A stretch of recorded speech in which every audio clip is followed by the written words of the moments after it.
Chapter 909. When Zhou Qin and the others heard Li Yundong's words, they immediately exclaimed in shock, "What? Su Daiji was the previous incarnation of the mystical silver fox?" Li Yundong looked at them with a strange expression. Don't you know? Don't you know why the War of Gods investiture started?" Zhou Qin asked with a strange look on her face. "Why?" Ruan Hongling opened her mouth and said, "Could it be because of the dispute between the three religions?" Li Yundong glanced at her and smiled. "An inner disciple is indeed an inner disciple. You are indeed different. Yes, it is indeed because of this reason." As he spoke, Li Yundong told the whole story from the beginning to the end with confidence and composure. After Pangu created the world, the 3 souls and 7 spirits turned into 1 qi. After Taoist Hongjun found out, he turned this qi into the 3 pure ones, which were Heavenly Lord Yuanshi, Taishang Laojun, and sect leader Tong Tian. Hongjun became the most transcendent god after Pangu, and the 3 pure ones were his 3 eldest disciples. They were in charge of Taoism, Chan school and Jie school respectively. These 3 sects monopolized the 3 realms of heaven, earth and human, which made their status superior, and thus caused many later cultivators to be dissatisfied. At the same time, Taoist Hongjun also found that the boundary between the heaven realm and the human realm was blurred. There were countless disciples of sect leader Tong Tian, and there were all kinds of people. The disciples of sect leader Tong Tian were everywhere in the heaven realm, and at the same time, there were immortals everywhere in the human realm. Moreover, these immortals occupied a mountain as kings, vaguely meaning to be kings of grass. Many people did not listen to Taoist Hongjun's command. At this time, Taoist Hongjun had an idea. He instructed his other 2 disciples, Haoyan the Great and the Queen Mother, to establish the heavenly palace and the heaven realm. From then on, the boundary between the human realm and the heaven realm was divided. It meant to call back all the immortals who had become bandits in the human world, so that they would not behave atrociously outside all day long. But after a while, Haoyan the Great, who was also the Jade Emperor, ran to Ancestor Hongjun and cried, "Boss, my heavenly palace has been established for a long time, but no one has come. You want me and the Queen Mother of the West to guard an empty heavenly palace? What the hell are you doing?" Old Ancestor Hongjun thought about it. Indeed, this was not a good idea. Those immortals who fooled around in the human world were used to being wild. Each and every one of them was free and unfettered, enjoying the incense of the human world. Who would be willing to be controlled by the heavenly palace? Therefore, Ancestor Hongjun called his 3 disciples over and said, "Your little brother, Great Emperor Hao Tian, is going to build the heavenly court. For the sake of our relationship, each of you should contribute some people." When the 3 pure ones heard this, they thought, "What? You want to poach people from me?" "No, absolutely not." Old Lord Taishang was the first to complain.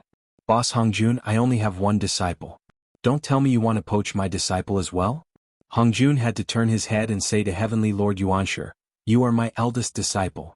Give me some face and send a few disciples over. You have a lot of disciples, right?"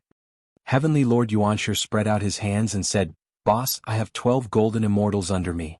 Why don't you see which one is suitable to be picked?" The 12 golden immortals under Heavenly Lord Yuanshi were famous. All of them were earth-shattering. The leader was the teacher of Yellow Emperor Xinyuan, Guang Chengzi, followed by Taoist Huanglong, Immortal Tai, Heavenly Lord Guang Fa, Taoist Zihong, Chijingzi, Ju Lu Sun, Master Lingbao, Samantabhadra, Immortal Yuding and Lord Qingshu. Among them, Heavenly Lord Guang Fa, Taoist Zihong, and Samantabhadra were the most familiar to the world. In the future they would abandon Taoism and become Buddhism. One was the famous Manjushri Bodhisattva, one was Guanyin Bodhisattva, and the last one was Samantabhadra. Each of these 12 golden immortals were masters of their own mountains. They were powerful and influential. They were not people to be trifled with. If they went to the heavenly palace to be conferred as gods, it would be bad if they created a ruckus. Hongjun could only look at sect leader Tong Tian and said, "Third brother, you have the most people. Why don't you send a few helpers?" Sect leader Tong Tian was heroic. He wanted to agree at first, but Taishang Laojun and Heavenly Lord Yuanshi were fanning the flames at the side. "Yes, you have the most people. If you don't send people, who will?" Sect leader Tong Tian had the temper of a donkey. It would have been better if he didn't say it. Once he said it, his temper came. "What? You want me to send people just because you ask me to? I won't. What are you going to do?" Because of this, the 3 pure ones parted on bad terms. Ancestor Hongjun was also helpless. He could only say to the tearful Jade Emperor, "Haoyan, wait patiently. I will send a list of deification down." Let those whose names are on the list come here to be officials. Jade Emperor asked with a sad face, but whose names are on the list? Besides, with their names, what if they don't come? Hongjun had no choice but to say, if they don't come, let them go through the tribulation. I will beat them until they have nowhere to go. Then they will come, right? The last years of the Shang dynasty was the last era of miracles in China's history. In this era, people and gods lived together. It was an era where genuine Jinshin could be found everywhere. The thunder tribulations were as numerous as dogs. You could meet several Jinshin masters when you went out to buy breakfast. If you threw a brick from the roof, you could hit a thunder tribulations master. In this era, there were deities everywhere, turning the land into a king. Everyone believed in deities, and those from slightly better families all cultivated. Moreover, the mainland of China at this time was truly filled with natural treasures.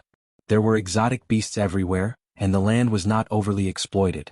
Therefore, there were spiritual mountains and treasured lands everywhere. In the future, elixirs and medicines that were hard to come by were everywhere in this era. In this era, if you did not cultivate to the thunder tribulations realm, you would be embarrassed to greet others. Those with slightly better cultivations all had their eyes on the top of their heads and lived a carefree and happy life in their own small territories.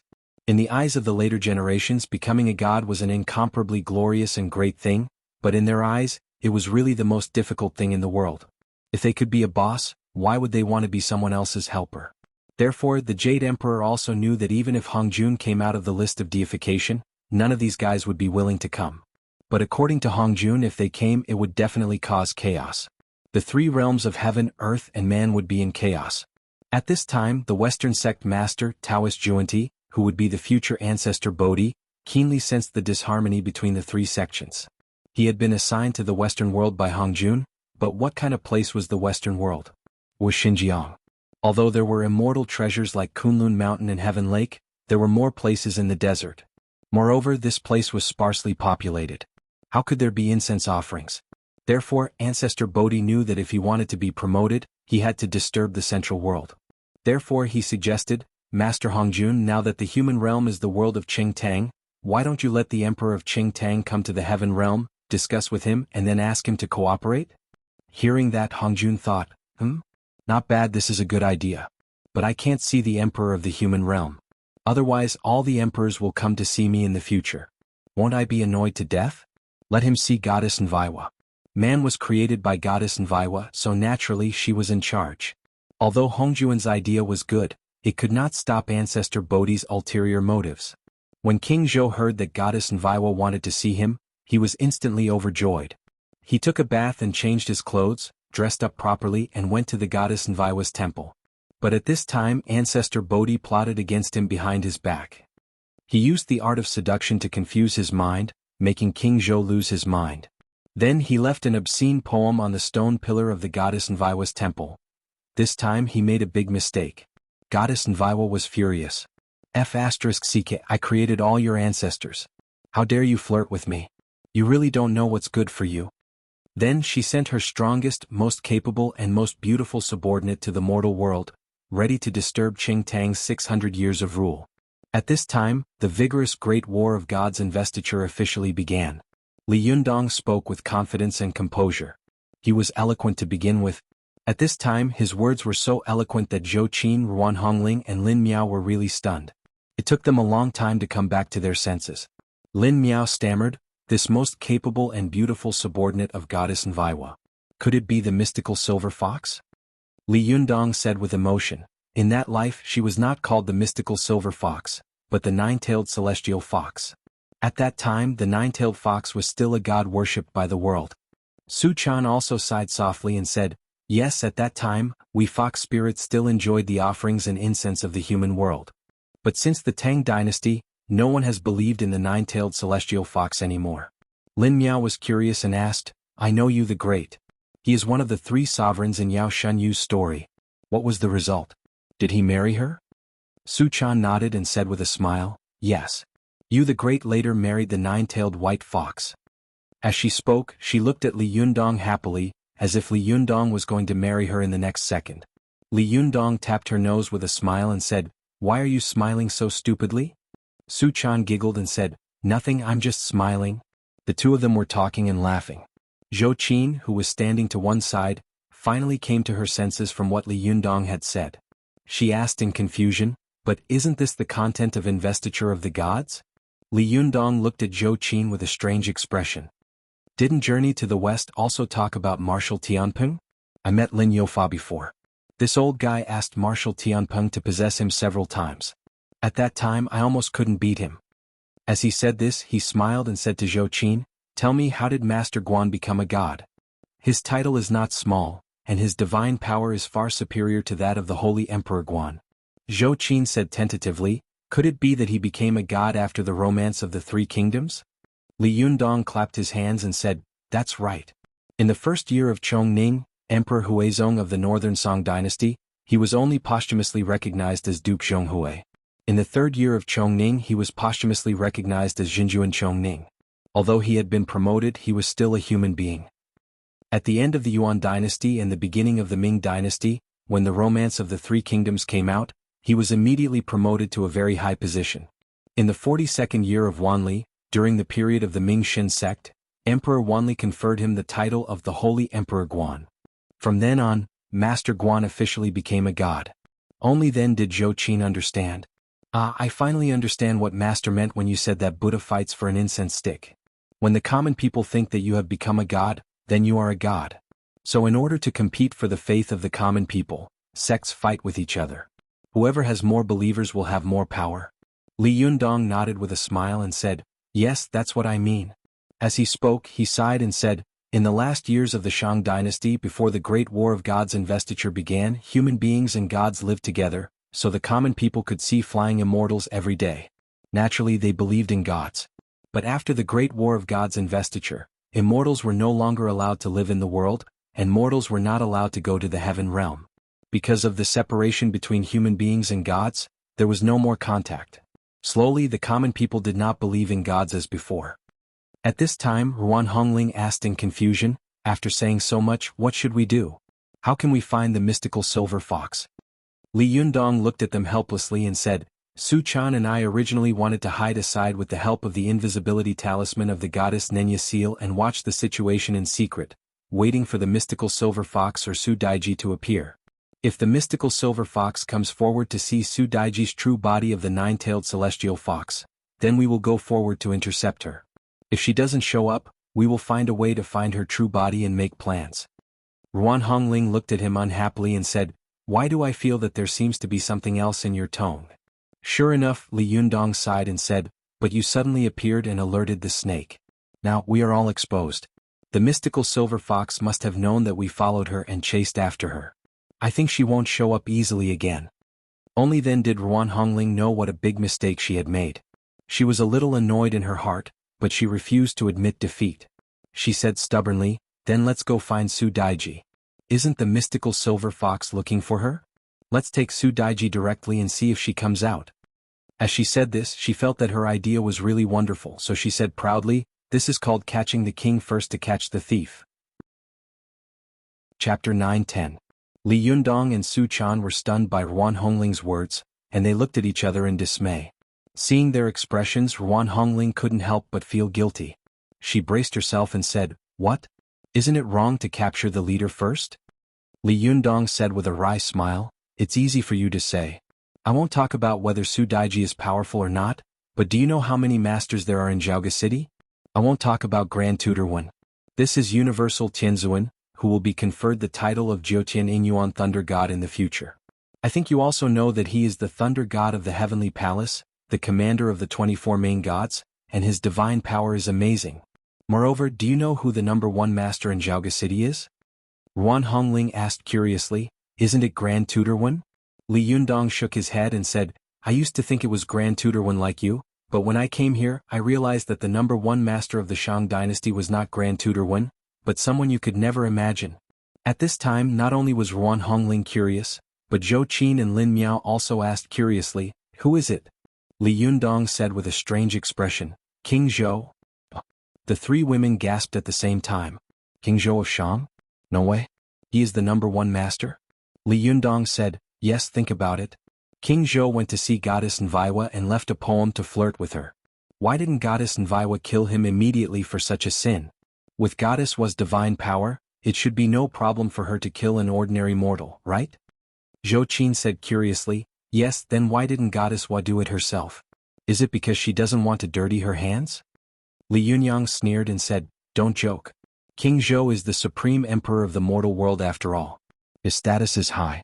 Although he is not as high as Goddess Hua, his status is not lower than those golden immortals in the world. The reason why she didn't do it herself is very simple, because she can't beat him. Zhou Qin and Ruan Hongling didn't know whether to laugh or cry. How could Goddess Hua lose to King Zhou? Are you kidding me? At this time, Su Chan said very seriously, it's not a joke. Yundong and I wanted to sneak into the imperial palace of Zhaoga City. As soon as we approached a kilometer away from the palace, we could feel an extremely powerful force surging toward us, as if a pair of invisible eyes were staring at us. Ruan Hongling looked at Li Yundong doubtfully, only to see him nodding in agreement. Only then did she believe him and ask, could it be Grand Tutor Wen? Or the primordial Lord of Heaven and the others? Li Yundong shook his head and said, no, the aura is different. This kind of aura is very powerful and majestic. It's different from the aura of ordinary golden immortals. Zhou Qin was tongue-tied and said, but, there is no record in the book that King Zhou is so powerful. They only said that he was extremely strong and could fight lions and tigers empty-handed.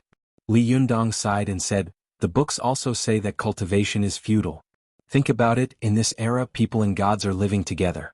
Those with slightly better backgrounds are cultivating, and even those with poorer backgrounds are worshipping the gods. As an emperor, how could King Zhou not cultivate? I don't believe it even if you beat me to death. Zhou Qin opened her mouth and wanted to say something, but in the end she swallowed her words. She didn't say it, but she didn't believe it in her heart. In her opinion, even if King Zhou was powerful, his power was extremely limited. At this time, Lin Miao saw that they hadn't come to the point after talking for a long time, so he couldn't help but say, what should we do now? Master, hurry up and make an idea. Li Yundong pondered for a while and said, in my opinion we might as well wait here. When the troops of King Wu of Zhou GFA come to Zhaoga, this place will be a mess. At that time, no one will be in the mood to make trouble for us, and we can take the opportunity to fish in troubled waters. Ruan Hongling, who was on the side, finally found a topic to talk about. She scratched her cheek with her fingers and said, aren't you ashamed? You are the reincarnated Wisdom King, but you are so timid. Wait for King Wen of Zhou to come to Zhaoga? I'm afraid it will be too late. If he doesn't fight for a day, will we wait here? What if he doesn't fight for a year? What if he doesn't fight for 10 years? Li Yunyang glared at her and said, nonsense. I've heard people talking about it in Zhaoga City. They said that Zhou Wuwang has already fought his way to the vicinity of Zhaoga City and will come here soon.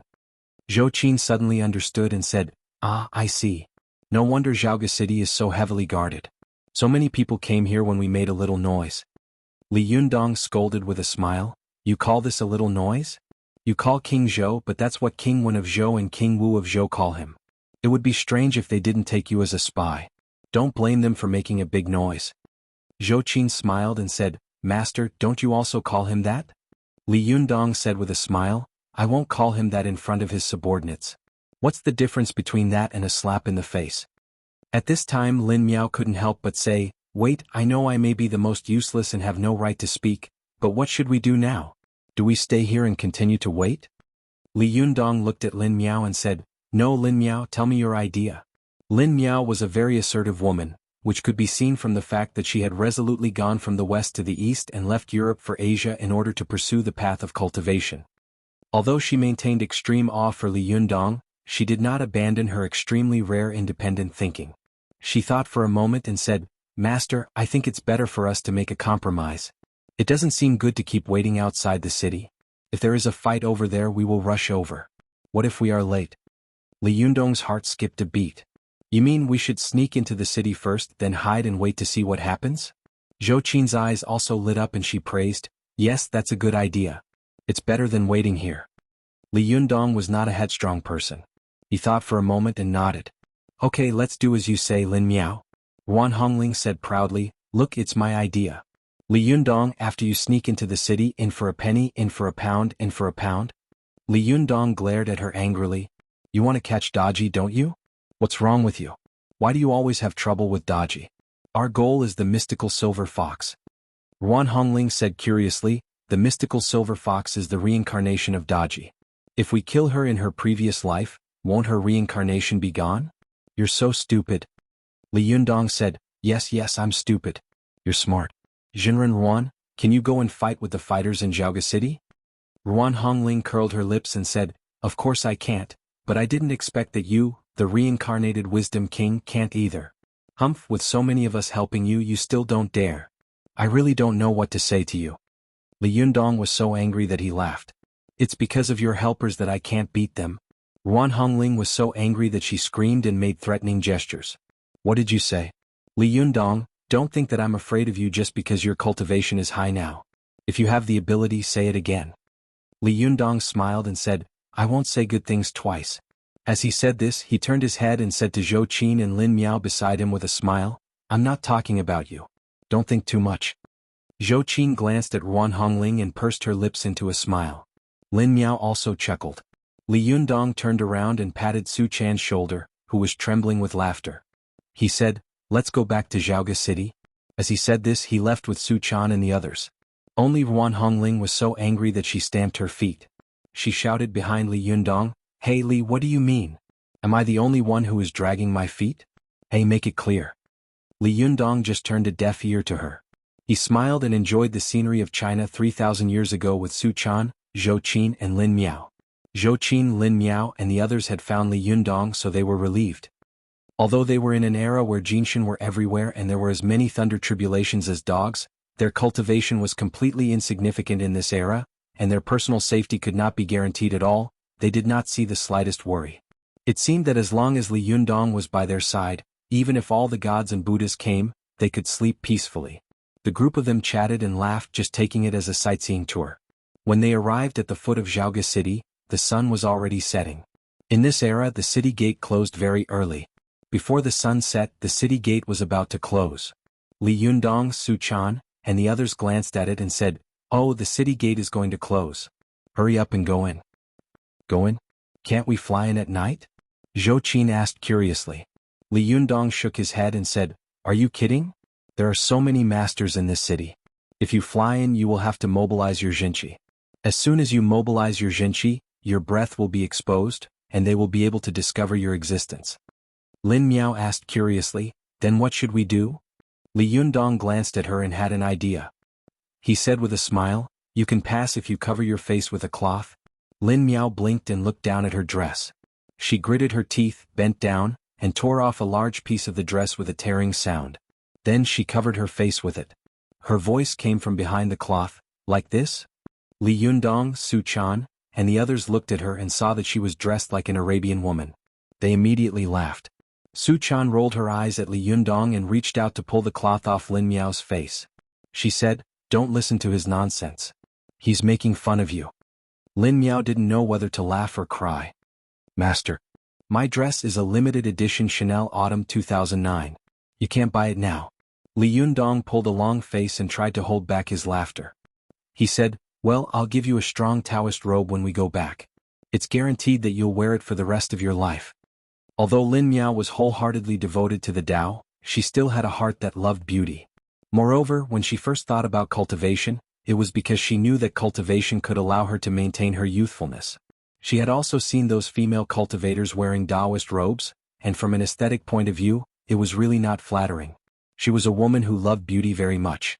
When she heard that Li Yundong wanted her to wear such a Taoist robe for the rest of her life, she didn't dare to say anything more. She quickly shut up and didn't dare to say anything more. At this time, Li Yundong smiled at Su Chan and said, Great Fairy Su, hurry up and do the ritual. How about we go to Zhaoga City for a few days? Su Chan giggled. Her cultivation was not low now, so it was really easy for her to get the sky-prolonging seal.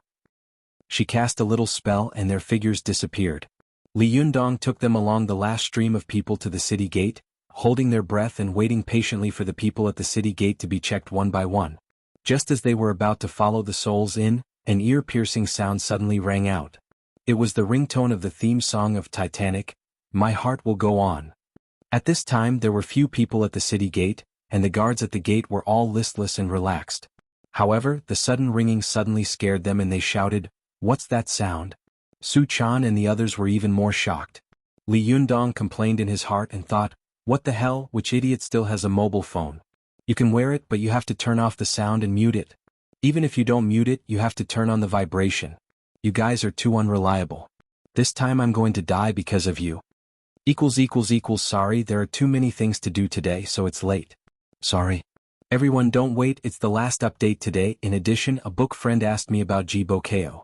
Shouldn't this man be called Bowie Cow in the book? In fact, this man's surname is Ji and his name is Cow. Bo is his seniority in the family. Bo is the highest, just like Bowie and Shuchi. The seniority of people who are called Bo is high, and the seniority of people who are called Shu is low. The ancients have the habit of stuffing seniority into the name, so Bowie Cow is actually called Jibokeo. Chapter 9-11. Ever since Li Yundong had stepped into the cultivation world, some of his previous habits had slowly changed. In the past, he loved to play online games, watch TV shows and movies, and his mobile phone was always with him. But now, he was almost isolated from the internet and he had no time to play games. He hadn't watched TV shows or movies for a long time, and he had almost forgotten what his mobile phone was for. Li Yundong had always believed that if a cultivator wanted to advance bravely on the road of cultivation, he must be single-minded and have nothing else. If he was worried about when he would receive a text message and who would look for him while he was cultivating, then he might as well stop cultivating and continue to be an otaku. Influenced by him, Zhou Qin had also developed the habit of not carrying a mobile phone. At first, the little girl had been fascinated by the mobile phone for a while, and then she had thrown it behind her head. Ruan Hongling was an inner disciple, so she hardly carried a mobile phone except when she went to school. Therefore, Li Yundong and the others knew that there was only one person here who had the habit of carrying a mobile phone. Lin Miao. Li Yundong, Su Chan, Zhou Qin, and Ruan Hongling looked at Lin Miao at the same time, and their eyes were so fierce that they seemed to want to eat her. Lin Miao reached into her pocket in a panic and quickly pressed the button on her cell phone. Her face was as white as a sheet of paper. She opened her mouth to apologize, but Su Chan, who was beside her, immediately covered her mouth and whispered in her ear, "Don't speak." At this time, the guards at the city gate were already holding long spears and copper spears. They glared at the people at the city gate and shouted angrily, "What was that sound just now? Tell me, tell me." These people were so scared that they trembled and said repeatedly, "I don't know, it wasn't me, it wasn't me." It was a critical moment when the soldiers were at the city gate. These guards had already been ordered to guard the city gate strictly. Although they were a little tired and relaxed after standing for a day, they were suddenly stimulated by the strange sound and immediately became highly vigilant like police dogs. How could they believe the words of these people? The leading guard pointed at the people at the city gate and shouted, "Search, search them one by one." Li Yunyang's face stiffened. They were caught in the middle of the people. If they searched one by one, they would inevitably collide with them.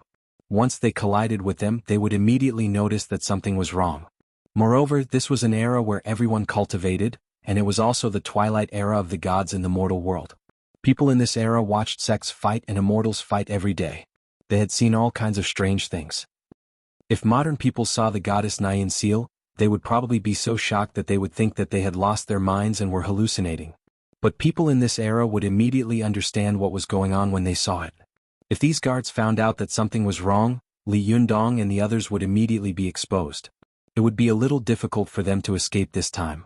Li Yundong glared at Lin Miao and stretched out his hand, motioning for her to take out her mobile phone quickly.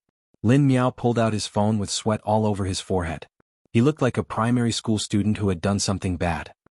He lowered his head and didn't dare to look at Li Yundong. Li Yundong took the phone and looked at it.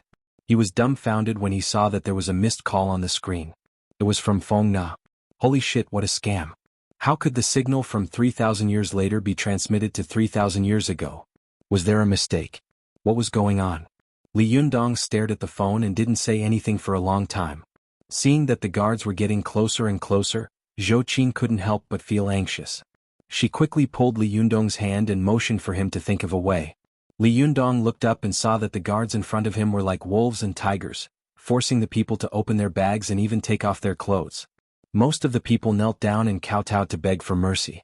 An old man not far from him was kowtowing like pounding garlic. He said with a sad face, "Your Excellency, it's really not from here. Please forgive us." As he said this, he turned around and pointed, shouting, "The sound is coming from here." Li Yundong was furious.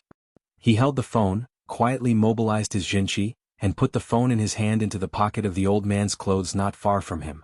His cultivation had reached the peak, so it was easier for him to put a mobile phone into the old man's pocket without anyone noticing. The old man's clothes were in tatters and there was nothing good about them. Li Yundong put the mobile phone into his clothes, and it immediately fell out of the torn clothes and fell to the ground with a clatter. It immediately attracted everyone's attention, and they all looked over at the same time. The guards immediately surrounded the old man. They pointed at the phone on the ground and shouted angrily, "What is this? Tell me, why did it fall from your body?" The old man was speechless. His expression was uncertain, and a layer of cold sweat broke out on his forehead. He stammered, Your Excellency, listen to me. I don't know what this is and why it is with me." At this time, a guard came over with a torch illuminating the surroundings. The leading guard looked down and picked up the phone. After looking at it carefully for a while, he suddenly glared at the old man and shouted, "How dare you quibble? How dare you deny such an exquisite powerful magical weapon? Tell me, are you a traitor of Jichang?" As he said this he shouted, "Come on, arrest him. It's better to catch the wrong person than to let him go." The surrounding guards shouted in unison and surrounded the old man, putting the long spears in their hands against his neck. Although Su Chan had seen that the old man had almost drawn the fire to them just now, she couldn't bear to see the old man suffer such an undeserved disaster. She pulled Li Yundong's arm and motioned for him to think of a way. Li Yundong saw that the matter was getting out of hand. He was frowning and thinking of a way to distract the guards when he suddenly saw the old man, who had been begging for mercy, suddenly burst into a bright light in his eyes. With a flip of his wrist, a five-colored sword appeared in his hand in an instant. Li Yundong saw a flash of colorful light in front of him. In an instant, the guards surrounding the old man were torn into countless pieces. Some of their heads flew into the sky, some of their arms fell off, some of their legs were cut off, and some of their bodies were cut in half. They were in different states of misery, but without exception, their eyes almost popped out of their sockets. It seemed that even in death, they still couldn't believe that this old man, who was as humble as mud, was such a powerful master. The old man's humble appearance before and his amazing skills now formed a strong contrast. Not only did the guards on the city wall not react, but even Li Yundong and the others did not react for a while. They looked at the scene in front of them with their mouths agape, only to see that there was blood all around them. In an instant, it became a sea of blood. The old man killed the surrounding soldiers in an instant. He raised the five-colored sword in his hand and shouted sternly, "Since we have been exposed, let's attack. Kill King Zhou and Daji." At this time, the people next to him, who looked bitter, their clothes were torn, and their bodies were thin and their faces were pale, also shouted in unison. Their bones cracked, and in the blink of an eye, they became powerful cultivators. They held all kinds of powerful magical weapons in their hands, including knives, forks, swords, and halberds. They had all kinds of weapons and attacked the magnificent Zhaoga city crazily. Some of these people went straight into the city hall, and some flew to the city wall that was dozens of meters high. In the blink of an eye they killed the guards on the city tower. But soon the cultivation masters in Zhaoga city also reacted. They flew out one after another and fought with these people. The leader of the group looked at the center of his eyebrows and shouted angrily, "How dare the traitors of Jichang come here to court death? Kill." It was Grand Tutor Wen who would be called Thunder God in the future. After he shouted, many experts flew out from the city. They were densely packed, and in an instant they overwhelmed the assassins in terms of numbers. The old man in the lead raised his long sword again, and the five-colored sword in his hand suddenly emitted a five-colored beam of light with a buzz. It rose into the sky, not only spreading out a huge five-colored halo, but also didn't dissipate. It stirred up the clouds in the sky, and it could be seen clearly from more than 100 miles away. The old man shouted loudly, "King Wu will rise and King Zhou will fall. Kill the evildoer and get rid of the tyrant." After he shouted, there was a series of loud bangs in the city, as if many bombs had been buried. They exploded 3 times in a row, and Zhaoga city instantly turned into a sea of fire. Obviously, the spies hidden in the city had been activated. They set fires everywhere and cast spells. The city was in chaos. Su Chan, Zhou Qin, Ruan Hongling, and Lin Miao were all dumbfounded at this time. They had never dreamed that the ordinary people around them, who looked like beggars, would turn into a flying master in the blink of an eye. Zhaoga city, which had just been immersed in the serene twilight, had now become a terrible battlefield. Su Chan stared blankly at the old man, whom she had felt infinite sympathy for just a moment ago, only to see him killing in and out of the crowd as if there was no one there.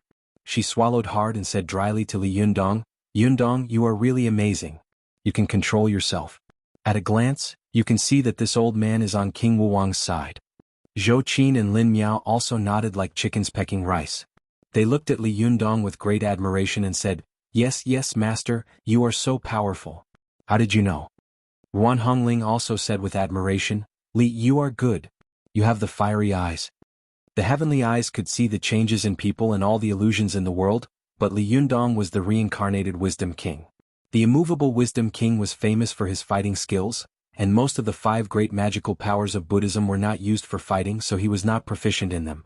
He could feel the existence of danger, but it was difficult for him to say what these dangers were and see through such high-level illusions. This was what it meant to be specialized in. The immovable Wisdom King also had magic and methods that he did not know. Li Yundong didn't know that the old man was so powerful, nor did he know that the group of people around him had unique skills. The lowest cultivation among them was a Jinshin master. He stared blankly at the chaotic scene in front of him. He laughed dryly and said, I was just guessing." As Li Yundong spoke, he also felt guilty. He glared and thought to himself, "Damn, how could I know the true identity of these people? This is called a lucky hit." When Su Chan and the others saw Li Yundong's strange expression and tone, they couldn't help but feel suspicious. However, Ruan Hongling couldn't care less at this time. She jumped up and said excitedly, "Hurry up, let's fish in troubled waters and catch Su Daiji." Chapter 9:12. Ruan Hongling's words made Li Yundong look at her helplessly. He pointed to the scene of Zhaoga burning the city and said, "It's like this inside. Aren't you afraid of danger?" Although Ruan Hongling often quarreled with Li Yundong and had always been unconvinced of him, she admired and even worshipped Li Yundong in her heart. It could be said that she had watched Li Yundong grow from nothing, from a rookie who had just started cultivating step by step to the great master who was famous in the world today. She had seen Li Yundong defeat the strong countless times with the weak. She had seen him fight against many alone and defeat the strong enemies in an impossible disadvantage. When Mount Tai was about to collapse and the building was about to collapse, he turned the tide again and again, holding up the sky with one arm. Although these masters of the Shang dynasty were powerful and numerous, Ruan Hongling was born optimistic and had a blind trust in Li Yundong. She always felt that nothing would happen to him. Moreover, Li Yundong had now obtained the real body of Wisdom King, and his strength was earth-shattering. She really could not think of anyone in the world who could be his opponent. Therefore, Ruan Hongling did not take the war in front of her seriously at all. As a modern person from 3,000 years ago, what had she not seen? Why would she be afraid of such a small scene? It was a piece of cake. Damn it. Ruan Hongling waved her hand and smiled. The more dangerous the place, the safer it is. Besides, I accidentally came to Zhaoga of the Shang dynasty. I can't go back without seeing anything, can I? I have to see Su Daiji, the enchantress of ancient times. Otherwise, it won't be worth the ticket price.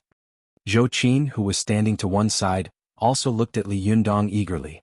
Although she was calm, it was absolutely impossible to say that she was not curious at all when encountering such a thing. What does Su Daiji look like? Is she as beautiful as me? When a beautiful woman heard of another beautiful woman, most of them would have such a subconscious reaction at the first moment. No matter how smart a person was, there was no exception. Moreover, this woman was a peerless beauty who was famous throughout the ages. She was famous far and wide. Li Yundong glared at Ruan Hongling and Zhou Qin, but just as he was about to scold them, he saw Su Chan gently pull his arm. Li Yundong turned his head and saw Su Chan say, "Yundong, go and have a look. Now is indeed a good opportunity." Li Yundong didn't know whether to laugh or cry. "Do you think you're shooting a movie or traveling here?" Ruan Hongling looked down and saw that some of the heads of the soldiers who had been killed were resting in the sky. Their eyes were bulging and the blood vessels seemed to have exploded in their eyes. Their deaths were extremely tragic. She was shocked, and only then did she feel a little scared. She quickly formed a palm with one hand, bowed and said, "Amateus, everyone, you have a bad life in this life. You should die early and reincarnate early. I wish you a good reincarnation in your next life. You all be there soon." After that, she raised her head and said, "Don't hesitate. In a while, King Wuwang and his men will enter the palace. At that time you won't be able to see Daiji. It's a small matter that you can't see Daiji. If the mystical silver fox gets there first, wouldn't it be a big problem?" Li Yundong calmed himself down and thought carefully for a moment. Then he said, "You must follow me closely. You can't leave me even one step. Do you hear me?" Su Chan, Zhou Qin, Ruan Hongling and Lin Miao all nodded vigorously. Ruan Hongling and Lin Miao couldn't help but show a trace of excitement in their eyes. Their cultivation was relatively shallow, so they couldn't understand the power of these masters. Li Yundong's cultivation had reached the realm of the unity of heaven and man. He was very clear about the strength of the other side. If he was alone, he would naturally not be afraid. He could break into the dragon's pool and the tiger's den if he wanted to. However, there were not only Su Chan and Zhou Qin beside him, but also Ruan Hongling and Lin Miao who were dragging him down, which made him worry. Li Yundong led Su Chan and the others slowly into the city under the cover of the goddess Nenya Seal. As soon as they entered the city gate, they saw several figures fall from the city tower and fall beside Ruan Hongling with a thud. Several corpses fell to the ground and were badly mutilated. Blood splashed everywhere and Ruan Hongling's face was covered with blood. She was so scared that she couldn't help screaming. She wiped her face hard with both hands and said angrily, "Ba ba, it stinks. Who is it? Are you throwing corpses?" Her scream immediately attracted the attention of two burly cultivators on the city tower. They shouted, "Who's down there? Show yourself." Li Yundong glared at Ruan Hongling angrily. "You little girl, can't you stop for a while?" He quickly winked at Zhou Qin and Su Chan, indicating that they should leave with him quickly. However, at this time the two people on the city tower did not intend to let them go. One of them snorted angrily and said, "How dare you show off your insignificant skills? Show yourself."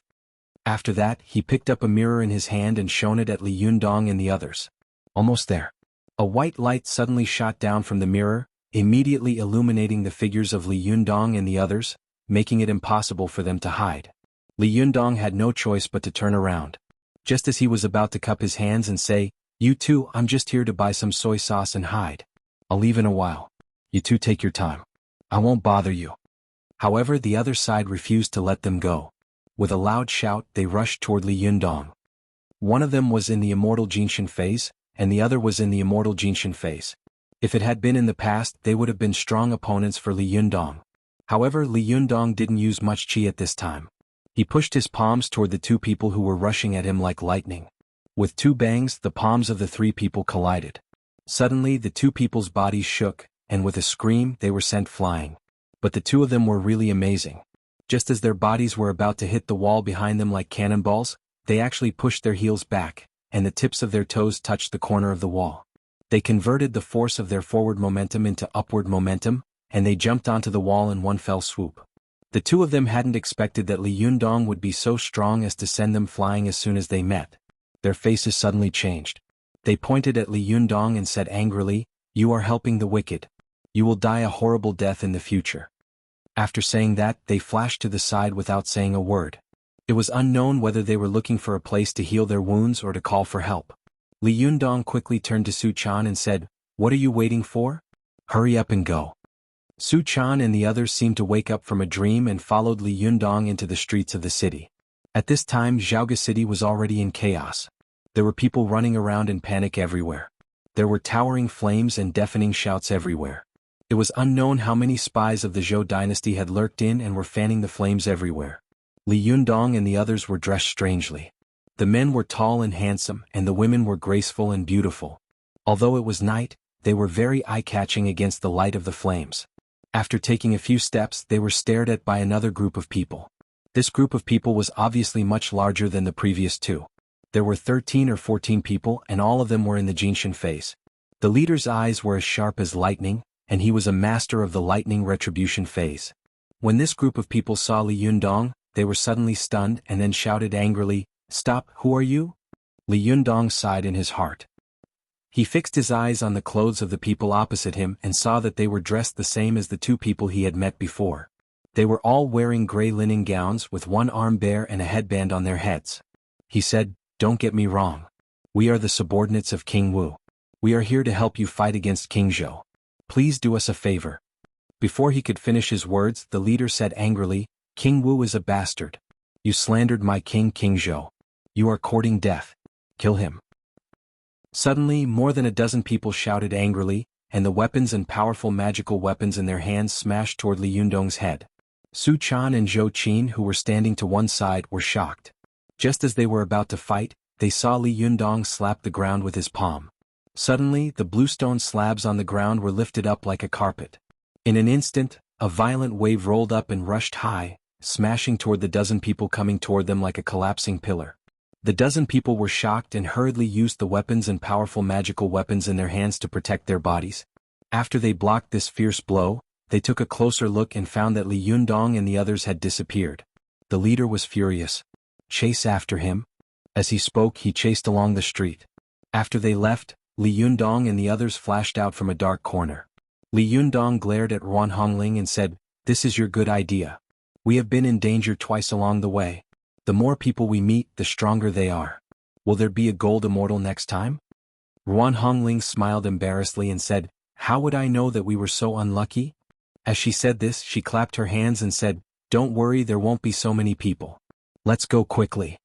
Li Yundong said angrily, "Go, where do we go?"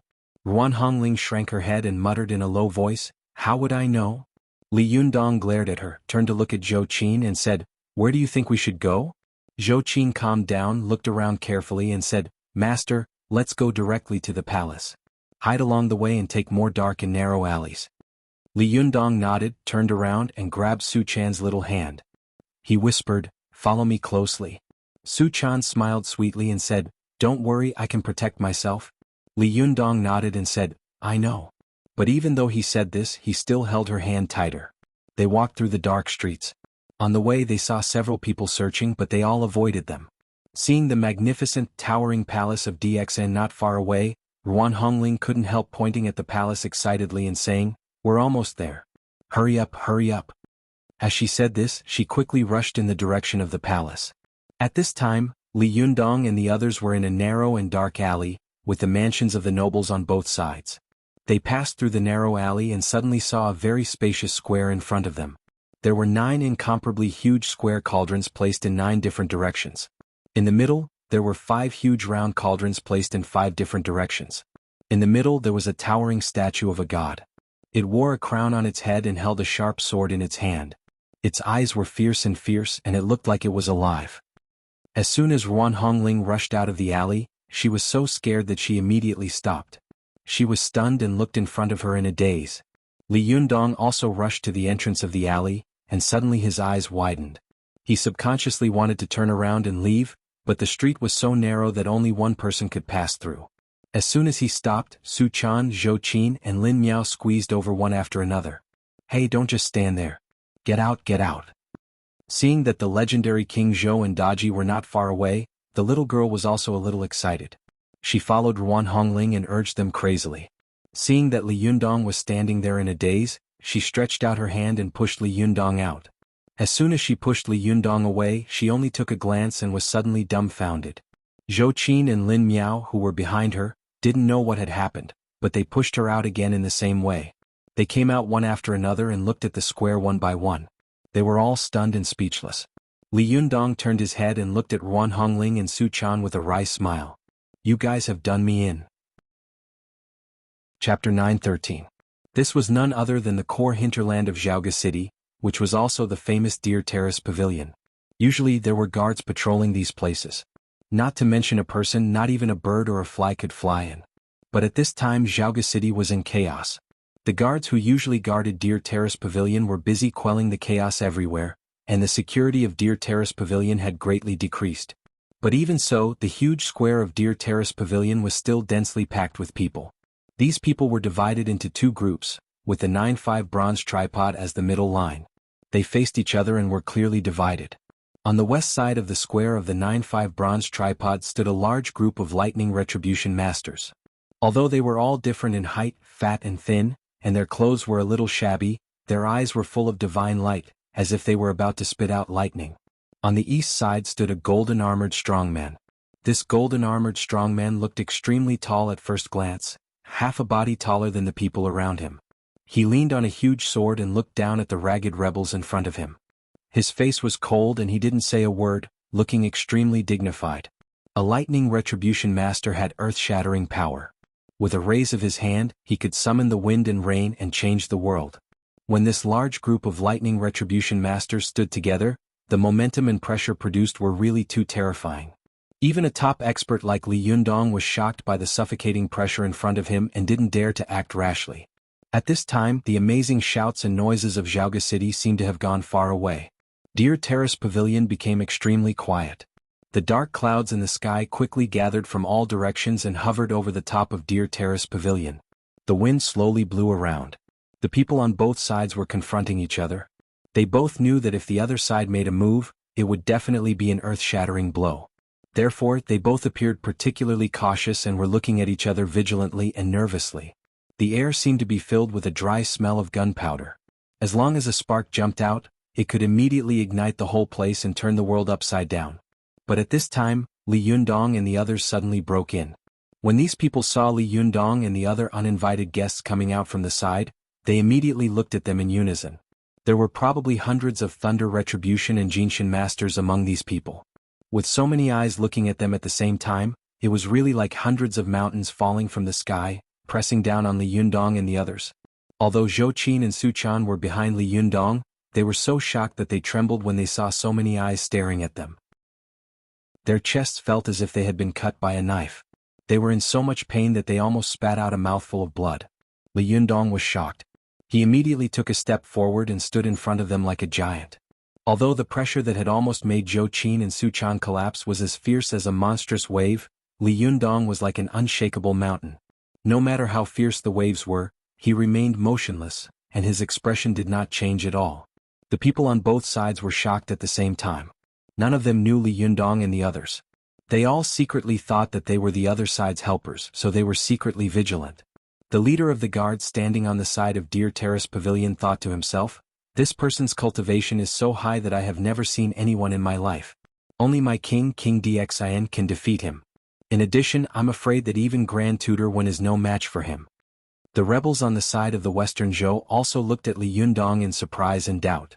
The leader of the group thought to himself, "This person is so powerful. Could he be Tong Tian of the Three Pure Ones?" The Three Pure Ones represented the three major forces. The leader of Rin School, Taishang Laojun, only had one disciple who could be ordered around, so his power was the weakest. The honored lord of the origin of the Chan School only had 12 disciples. Although these 12 disciples were all powerful figures, they all liked to cultivate in seclusion. Although Tong Tian ranked last among the Three Pure Ones, he was forthright and chivalrous. Ancestor Hong Jun's love for him was far greater than that of the honored lord of the origin and Taishang Laojun. This could be seen from the 4 immortal killing swords that Hong Jun had taught Tong Tian. In this era, Tong Tian was a strengthened version of Lord Meng Chong. He never refused anyone who came to seek refuge with him. If someone came to be his disciple, he would accept them without hesitation, even murderers who committed murder and arson. If someone came to ask for money, he would immediately give them as much as they wanted. His behavior made the power of the tribe of Severity increase exponentially, far surpassing that of Taishang Laojun and the honored lord of the origin. In the Shang dynasty, almost every family believed in the tribe of Severity. Only a few upper-class nobles occasionally believed in the tribe of Severity. The dominance of the tribe of Severity aroused the dissatisfaction of Taishang Laojun and the honored lord of the origin. Even ancestor Hong Jun was somewhat vigilant. "Damn it, you are my disciple. What do you want to do with so many people? Do you want to sit in my position?" Therefore, when Taishang Laojun and the honored lord of the origin joined hands to deal with Tong Tian, ancestor Hong Jun turned a blind eye. The tribe of Severity led by Tong Tian was deeply rooted in the Shang dynasty. Therefore, in this war between humans and gods, Tong Tian helped King Zhou. Taishang Laojun and the honored lord of the origin, as challengers who wanted to overthrow the current power structure, naturally helped King Wu of Western Zhou and his men who rebelled. In the beginning, the patriarchs of the Three Pure Ones were only controlling the battle from behind. On both sides there were only ordinary soldiers killing each other. But as the war went on, cultivators began to intervene. Now both sides were bare-chested. Only the patriarchs of the Three Pure Ones did not join the battle themselves. In the eyes of the rebels of Western Zhou, they had now entered the hinterland of Zhaoga. If Tong Tian did not take action now, the situation would be difficult to reverse. Therefore, the man who could remain calm under the collective pressure of so many masters must be Tong Tian, one of the patriarchs of the Three Pure Ones. The cultivators of the Shang dynasty thought that Li Yundong was a helper of Western Zhou, so they were very afraid. The cultivators of Western Zhou thought that Li Yundong was Tong Tian, so they were even more vigilant. At this time both sides had an idea. Without saying a word, their eyes flashed and they shouted in unison, throwing countless magic arts and magic weapons at Li Yundong. Li Yundong's cultivation had stunned them all at once, so this time he was really fighting to the death. He used the most sinister, vicious, terrifying and fierce magic, and threw out the most powerful magic weapons. At this time, Zhou Qin and Su Chan had just recovered from their previous injuries. They bent slightly, covered their chests and rubbed the stagnant breath in their chests. At this time they saw the sky suddenly shining brightly, and countless magic arts were bombarding them. There were red, yellow, blue, green and purple lights of all colors. There were all kinds of magic arts of gold, wood, water, fire and earth. There were also countless magic weapons mixed in the various colors of the divine light. These Dharma spells and Dharma treasures were so overwhelming that they almost filled their vision. They couldn't even see the sky. Ruan Hongling and Lin Miao were so scared that they took a few steps back, and their eyes flashed with despair. Li Yundong's face froze, and his hands quickly pinched the immovable Wisdom King's fundamental seal. He shouted and put his palms in front of him. With a bang, a golden statue of the immovable Wisdom King appeared in front of him. The vertical eye between the eyebrows of the immovable Wisdom King slowly opened with a hiss, and his eyes spewed out divine light. In an instant, a blue sea of fire burned in front of him, like a huge barrier. Any magic weapons and magic arts that rushed into the blue sea of fire were immediately burned to ashes. This shock caused the two groups of people to be dumbstruck. What they didn't know was that Li Yundong in front of them had already obtained the reincarnation of the Wisdom King's Dharmakaya. It was equivalent to the Wisdom King himself descending to the world. The power of his every move was far beyond ordinary people's imagination. Su Chan and the others knew that after Li Yundong retrieved the Wisdom King's Dharmakaya, his strength must have made a qualitative leap, but they didn't know how powerful he was. They hadn't seen Li Yundong fight with anyone with the power of the Wisdom King. But at this time, when he fought, it was really earth-shattering, especially when the opponents were hundreds of lightning retribution masters. Ruan Hongling looked at Li Yundong with her mouth open and tongue-tied. She said, "Is it so exaggerated? These are all lightning retribution masters, not yang spirit masters." Zhou Qin's face was also full of disbelief.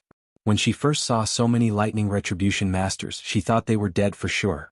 But now it seemed that Li Yundong was facing the siege of so many masters, but he was still motionless. He was indeed the immovable Wisdom King. Zhou Qin also widened her eyes and stammered, "Master, how can he be so powerful? Shouldn't the cultivators of this era be more powerful?" The Shang dynasty was the last chaotic period in the history of the Chinese cultivation world. After the end of the War of Gods investiture, China entered the Zhou dynasty, and the order of the heaven realm and the mortal realm was established. Almost all the gods in the world were recalled to the heaven realm. Therefore, for the first time in the Chinese cultivation world, a large number of magic and magic treasures were lost. From the Zhou dynasty to the Spring and Autumn Warring States period, and then to the Qin and Han dynasties, it was a period of vacuum in the Chinese cultivation world. From the extreme prosperity of the Xia and Shang dynasties, the Chinese cultivation world fell to the bottom in an instant, and there was a situation of extreme decline. During this period, hundreds of schools of thought contended in the world, and hundreds of flowers bloomed.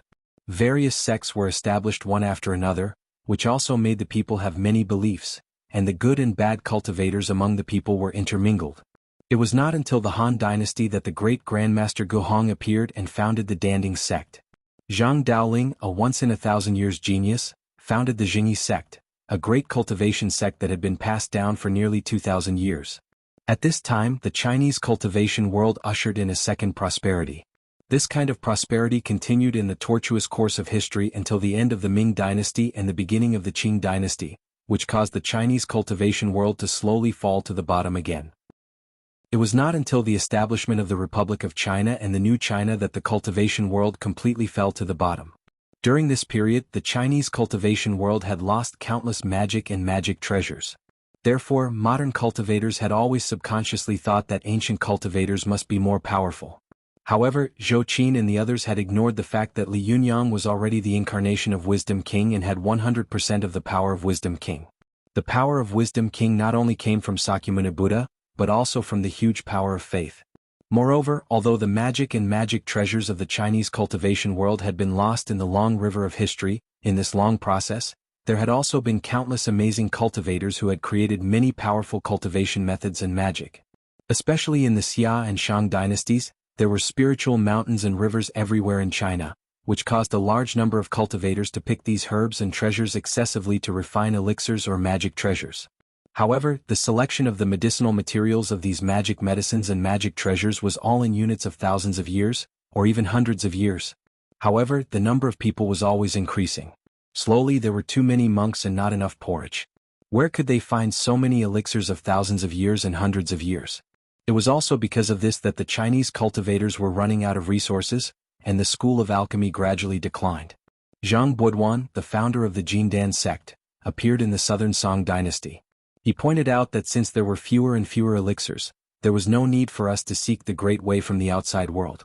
The real great way of Jindan was in our own bodies. At this time the Niden sect rose.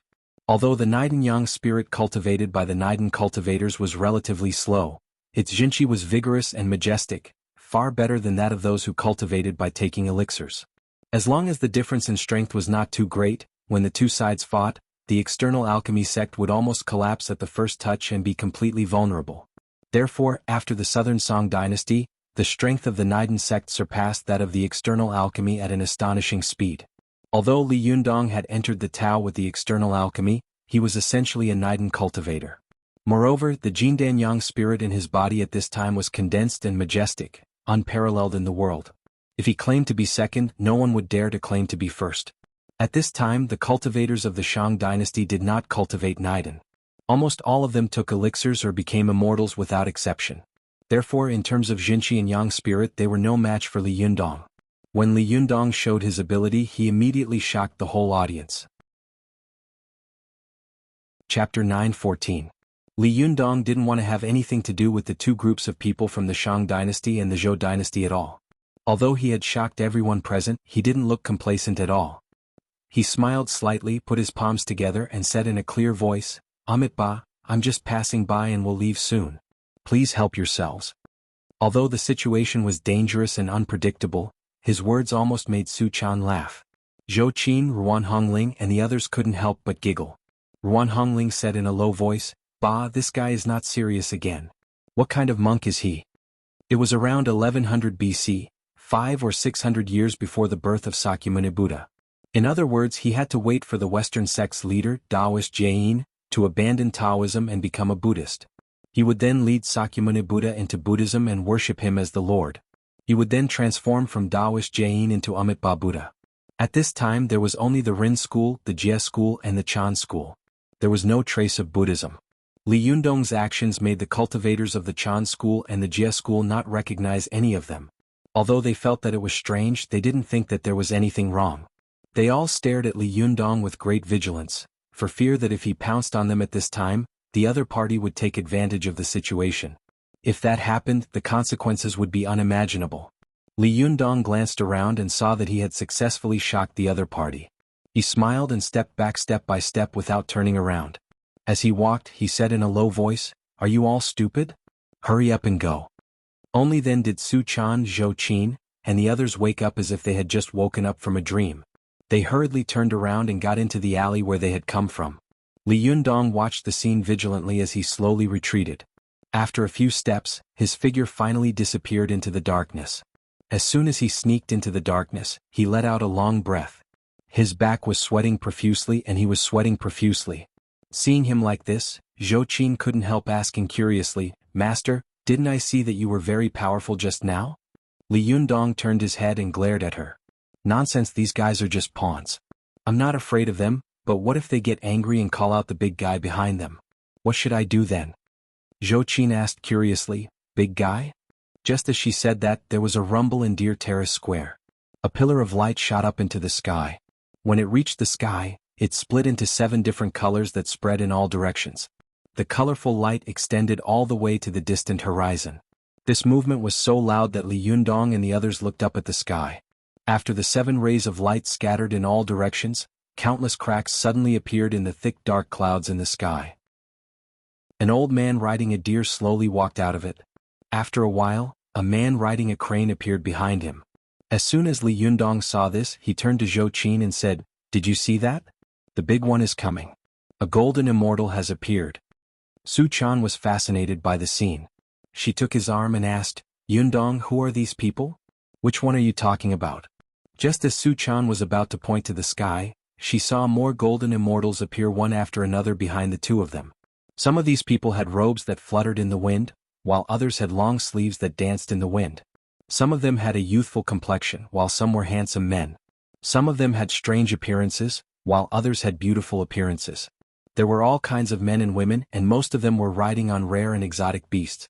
There were deer, cows, cranes, tigers, paishio, siegi, baizé, bayan, and many others.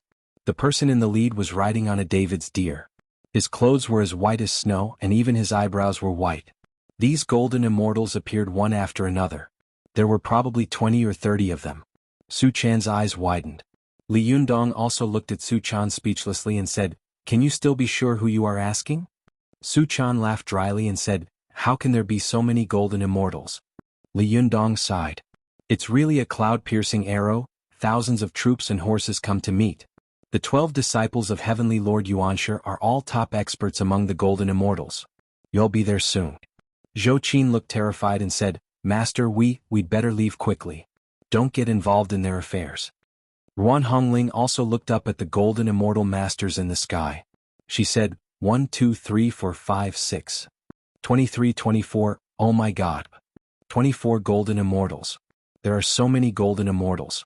If I go back and tell my Shiji that I've seen so many golden immortal masters, won't she envy me to death? Li Yundong didn't know whether to laugh or cry. He glared at her and said, "We'll talk about it when you get back." At this time Ruan Hongling decided to go all out.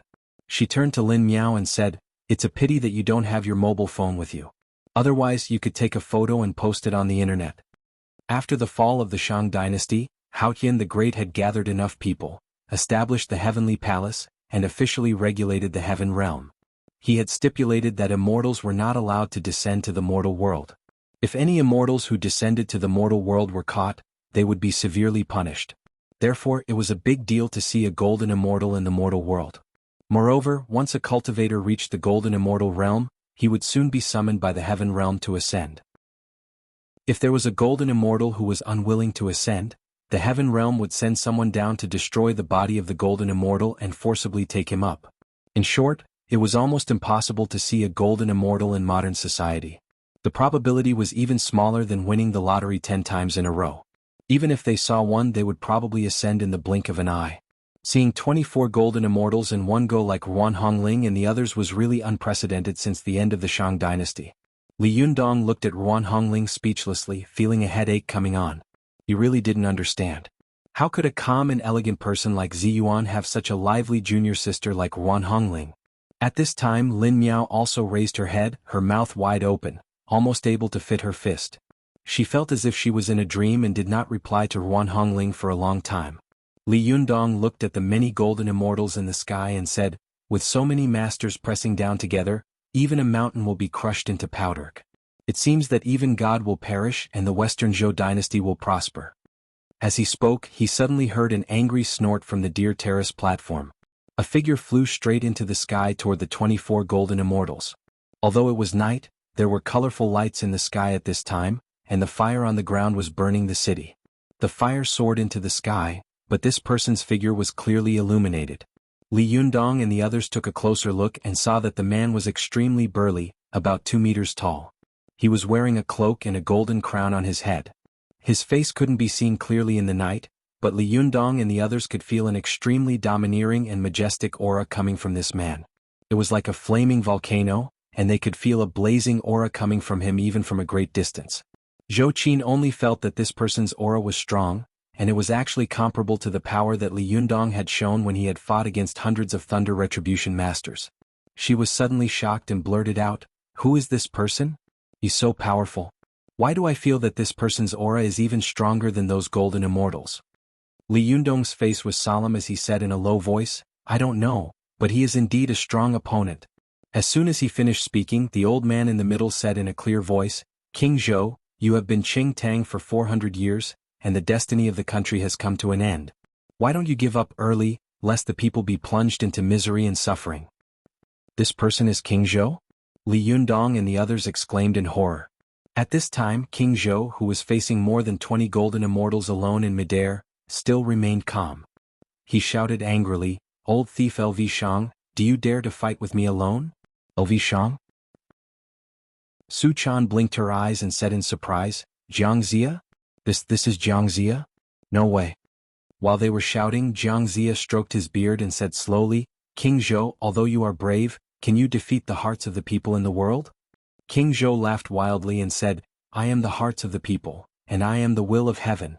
After that, he rushed toward these golden immortals without saying a word. Li Yundong and the others saw that King Zhou was incredibly brave and powerful. He rushed into the formation of 24 golden immortals alone and punched and kicked them as if there was no one there. These golden immortals shouted angrily, but no one dared to face the power of King Zhou alone. Zhou Qin, Ruan Hongling, and the others were stunned and speechless for a long time. Su Chan was so shocked that she stammered, Is King Zhou so powerful? He fought against 24 golden immortals alone? Li Yundong frowned slightly and looked at the sky. He looked carefully for a while and suddenly shook his head. It's not like that. Look carefully, these golden immortals seem to have their own plans. No one is willing to fight against King Zhou head-on. They all seem to be deliberately preserving their strength. King Zhou fights this one but he doesn't save that one. King Zhou fights that one but he doesn't save that one either. These guys are so disunited. No wonder they can't beat King Zhou. Zhou Qin was shocked and said, But even so, it's too exaggerated. 24 golden immortals. Li Yundong nodded slightly. King Zhou is indeed powerful, but I don't know who is more powerful compared with the mystical silver fox in her heyday. At this time Ruan Hongling's eyes lit up, and her previous thoughts were rekindled. By the way, King Zhou has come out at this time. The Deer Terrace Pavilion must be empty, right? If we don't sneak in now, when will we? Li Yundong was stunned. He quickly glanced at the sky and nodded slightly. Yes, this is indeed a good opportunity. I think these immortals are busy fighting and shouldn't notice us. Come on, let's go to the Deer Terrace Pavilion. Ruan Hongling was overjoyed. Zhou Qin and Su Chan also nodded quickly and followed Li Yundong carefully. The group of people quickly walked toward the Deer Terrace Pavilion. This paragraph will not be too long. In addition, it will soon be the last chapter of the book. Some readers always ask me if the ending is good or bad. Tang, I repeat it here. Of course the ending is good. Please rest assured.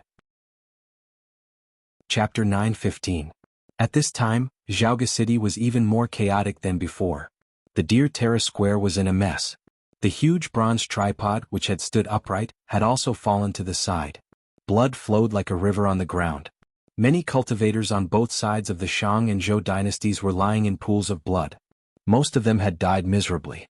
They fell to the ground in disorder and the ground was almost invisible. Li Yundong and the others had a problem walking, but they didn't dare to fly for fear of attracting the attention of others. They had to use the cover of the sky-stretching female seal while carefully moving forward in the sea of corpses and blood. Su Chan had seen more dead people along the way than many people had seen in several lifetimes. Along the way, Su Chan had seen more dead people than many people had seen in several lifetimes combined. She was a little scared and hid behind Li Yunyang. Zhou Qin also slightly covered her nose, unable to stand the soaring smell of blood. Lin Miao saw Ruan Hongling walking while forming a palm with one hand and muttering to herself, so she followed suit and imitated her. The few of them walked slowly along the way. From time to time, there would be a few people fighting beside them, but they did not dare to make a sound. This war between the Shang and Zhou dynasties was not only a war between two dynasties, but it was also a battle between two major cultivation groups and two major sects in the Chinese cultivation world. Li Yundong knew that in this war of God's investiture, except for ancestor Hongjun, the great ancestors of the three pure ones, the Guide Taoist and the Kundi Taoist, who were extremely respected top experts, would all take part in the battle and fight until the sky was dark.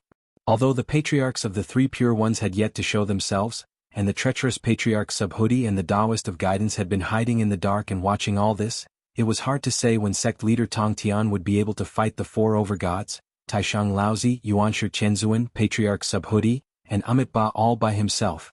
Li Yundong was now very embarrassed. As an outsider, he had followed the mystical silver fox to the most brilliant era in the Chinese cultivation world. Although Li Yundong knew that the Western Zhou with the support of the clan of Chanism would eventually win, he did not dare to turn to the Western Zhou. Not to mention whether King Wu or Jiang Shang would be willing to ally with him, the enemies of the Western Zhou were a bit terrifying. Needless to say, King Zhou had left an evil poem on the stone pillar of Goddess Wa's palace.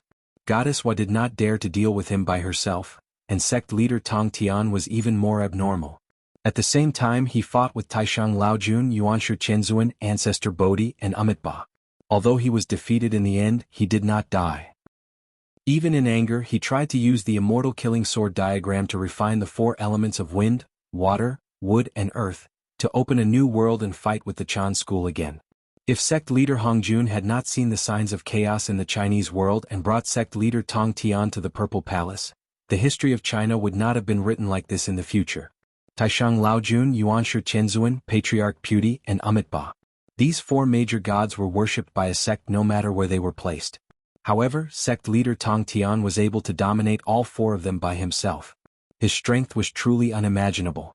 Li Yundong was confident in his skills, but he did not dare to be conceited and arrogant to think that he could fight with sect leader Tong Tian while protecting their safety with Ruan Hongling and Lin Miao, two burdens. This was simply a fool's dream. However, if he thought that he could successfully attack Zhaogadir Terrace by hitching a ride with the Western Zhou dynasty, it would be even more unreliable. He was afraid that when the time came, sect leader Tong Tian would fly into a rage and release the immortal slaying sword formation to attack him. That would be terrible. If a master like Yuanshi Qianzuan entered the immortal slaying sword formation alone, he would also be turned into ashes. If he entered the formation, he would not even have ashes left. As for helping King Zhou to fight against the Zhou dynasty, it was even more unreliable. It was not only going against the current, but also against the natural order. At the very least, even if he helped sect leader Tong Tian defeat the honored lord of the origin, what if he provoked the old ancestor Hongjun? The reason why Yuanshi Qianzuan, Taishang Laojun, and the others could become like soup for 400 years and could defeat sect leader Tong Tian was that ancestor Hongjun turned a blind eye to their indulgence. Because sect leader Tong Tian's power and strength had seriously threatened ancestor Hongjun. That was why Yuanshi Qianzuan and the others dared to go down to the human world to find trouble with the people of the Jie school. In the final analysis, whether it was Qing Tang or Ji Zhou, they could not help either. Either side would face a great disaster. As for helping others and enforcing justice on behalf of heaven, immeasurable longevity and blessings, it was better to forget about this kind of thing. It was better for them to die than for themselves. Everyone take your time to fight. I will not help either side. Everyone each for your own master, mind your own business. With this idea in mind, even if there were people around Li Yundong and the others who were beaten to a pulp, with their heads chopped off and their arms and legs flying in all directions, they could only pretend that they did not see it. They stared blankly all the way and hurried with all their might. It was a distance of several kilometers from the west side of the square to the east side. With the cultivation of Li Yundong and the others, they could really reach it in a few leaps. However, at this time the road was full of potholes and they stumbled along. It felt like they had walked for centuries.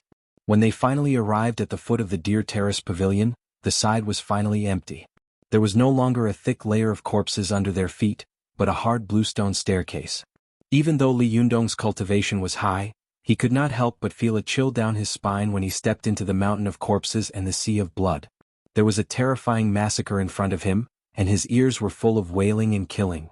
Li Yundong looked back at Su Chan and the others, only to see that they were all pale as if they had just rolled in hell. He did not have time to comfort the little girl, so he pulled her and continued forward. When they got up the stairs, they saw a towering and majestic palace standing in front of them. The first thing they saw was a row of huge stone pillars. Each of these stone pillars was 40 to 50 meters high, and it would take more than a dozen adult men to wrap their arms around them. The stone pillars were either carved with beautiful goddesses or charming flying fairies. Standing under these stone pillars, Li Yundong, who was tall, was really as small as an ant. When he looked up, he could hardly see the top of the palace. Li Yundong looked at it and sighed, saying, although there must have been the help of cultivators, how much manpower and material resources would it have taken to build such a magnificent and exquisite palace? At this time, Su Chan, Zhou Qin, and the others also looked up at the magnificent palace. They were so shocked that they could not speak. Zhou Qin shook her head and said, even without Daji, I'm afraid that after this palace was built, King Zhou's country would not be stable. Li Yundong smiled and said, without Daji, I'm afraid that King Zhou might not have built this palace. After sighing for a while, they walked along the huge and deep palace corridors. Along the way they saw screens and painted walls that stretched on endlessly. Everywhere were colorful paintings and unique divine statues. As Li Yundong and the others walked, they admired the flowers. But when they reached the inside of the palace, they saw that the extremely spacious and huge palace was filled with smoke, as if there was a fairy aura. Although there was an earth-shattering battle outside and a river of blood, This place was still mysterious and ethereal like a fairyland. Li Yundong and the others looked up and saw that there were beautiful murals on the palace. There were many fairies and gods painted on them. They were full of color and lifelike. On the ground there was a huge pool. In the pool there were 4 white carvings of the 4 divine beasts: azure dragon, vermilion bird, black tortoise and white tiger. These 4 divine beasts opened their mouths and spat out a steady stream of hot water. The hot water gathered in the pool and evaporated into a mist, enveloping everything in the palace, making it look mysterious and deep. Before Li Yundong had time to enjoy the wonderful scenery in the palace, he suddenly found that the sky goddess seal shrouding them had suddenly disappeared, and in an instant, their figures appeared in the palace. Li Yundong was stunned and suddenly felt that the palace was filled with an inexplicable great power. He immediately turned to Su Chan and Zhou Qin and said, "Something is wrong here. Let's get out." As soon as his voice fell, he heard a faint voice suddenly ring out in the palace. "Since you're here, why are you in such a hurry to leave? Do you think that my Jade Lake is a place where you can come and go as you please?" The voice exuded a sense of decadence. The soft and charming voice was enough to melt the iron bones of any man of iron into molten iron. Li Yundong only heard one sentence, but he felt as if there was a strange fragrance around him. His whole body became soft and he could not summon any strength. His heart trembled, his hands quickly pinched a finger and he said in a deep voice, "Who is it?" The voice said faintly, "I should be the one asking who you are. In this world there is actually someone who doesn't know me?" While speaking, the mist in the jade pool of the palace twisted and rotated violently, slowly converging into the shape of a white fox. The white fox was lifelike, with 9 tails floating in the air behind it, circling around Li Yundong and the others. Li Yundong was shocked and vigilant.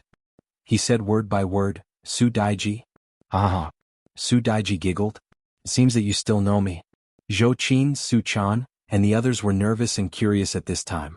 They opened their eyes wide and looked at the mist, as if they wanted to see the real body of Su Daiji through the heavy mist, to see what this 1,000-year-old witch looked like.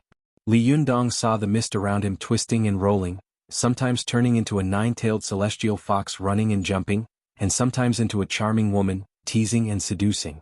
His 10 fingers flew, both hands made Vajra fists, the left index finger straight, and the right little finger wrapped around the first joint of the left index finger, while the left index finger supported the first joint of the right thumb. It was the Wisdom Fist seal of Vairocana's Bodhi Guidance First Wisdom Seal, which could destroy the nameless darkness. As soon as Li Yundong made this Mahamudra, the constantly changing mist around him suddenly dispersed in all directions. Like a strong wind, the mist in the palace was swept clean, revealing the deep inner hall. Su Daiji's voice was slightly surprised. "You're very powerful. It seems that you are also here to kill me. Were you sent by King Wu? Oh, you men are heartless, incorruptible and shameless. After using me you kicked me away. Not only did you betray me but you also poured dirty water on me. Alas, this 400-year-old empire is destined to be buried in the hands of the Chanism.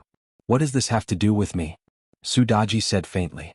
Her voice was full of grievance, as if a pitiful, resentful woman was quietly complaining about her grievances in her boudoir. Although Li Yundong could not see her face, his heart was hooked and his sympathy was greatly aroused. He wished that he could go through water and tread on fire for her. Li Yundong exclaimed in his heart, "No wonder such a wise and powerful person like King Zhou would be fascinated by her. I can't see her, but my Taoist heart is almost shaken just by hearing her voice. What if I see her in person? Amazing, really amazing."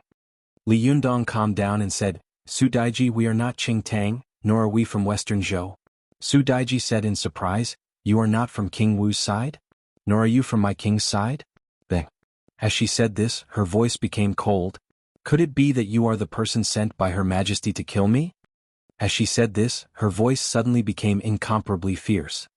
"Well, since she is heartless, then don't blame me for being heartless." As soon as Su Daiji's voice fell, a figure rushed out from the depths of the palace like lightning.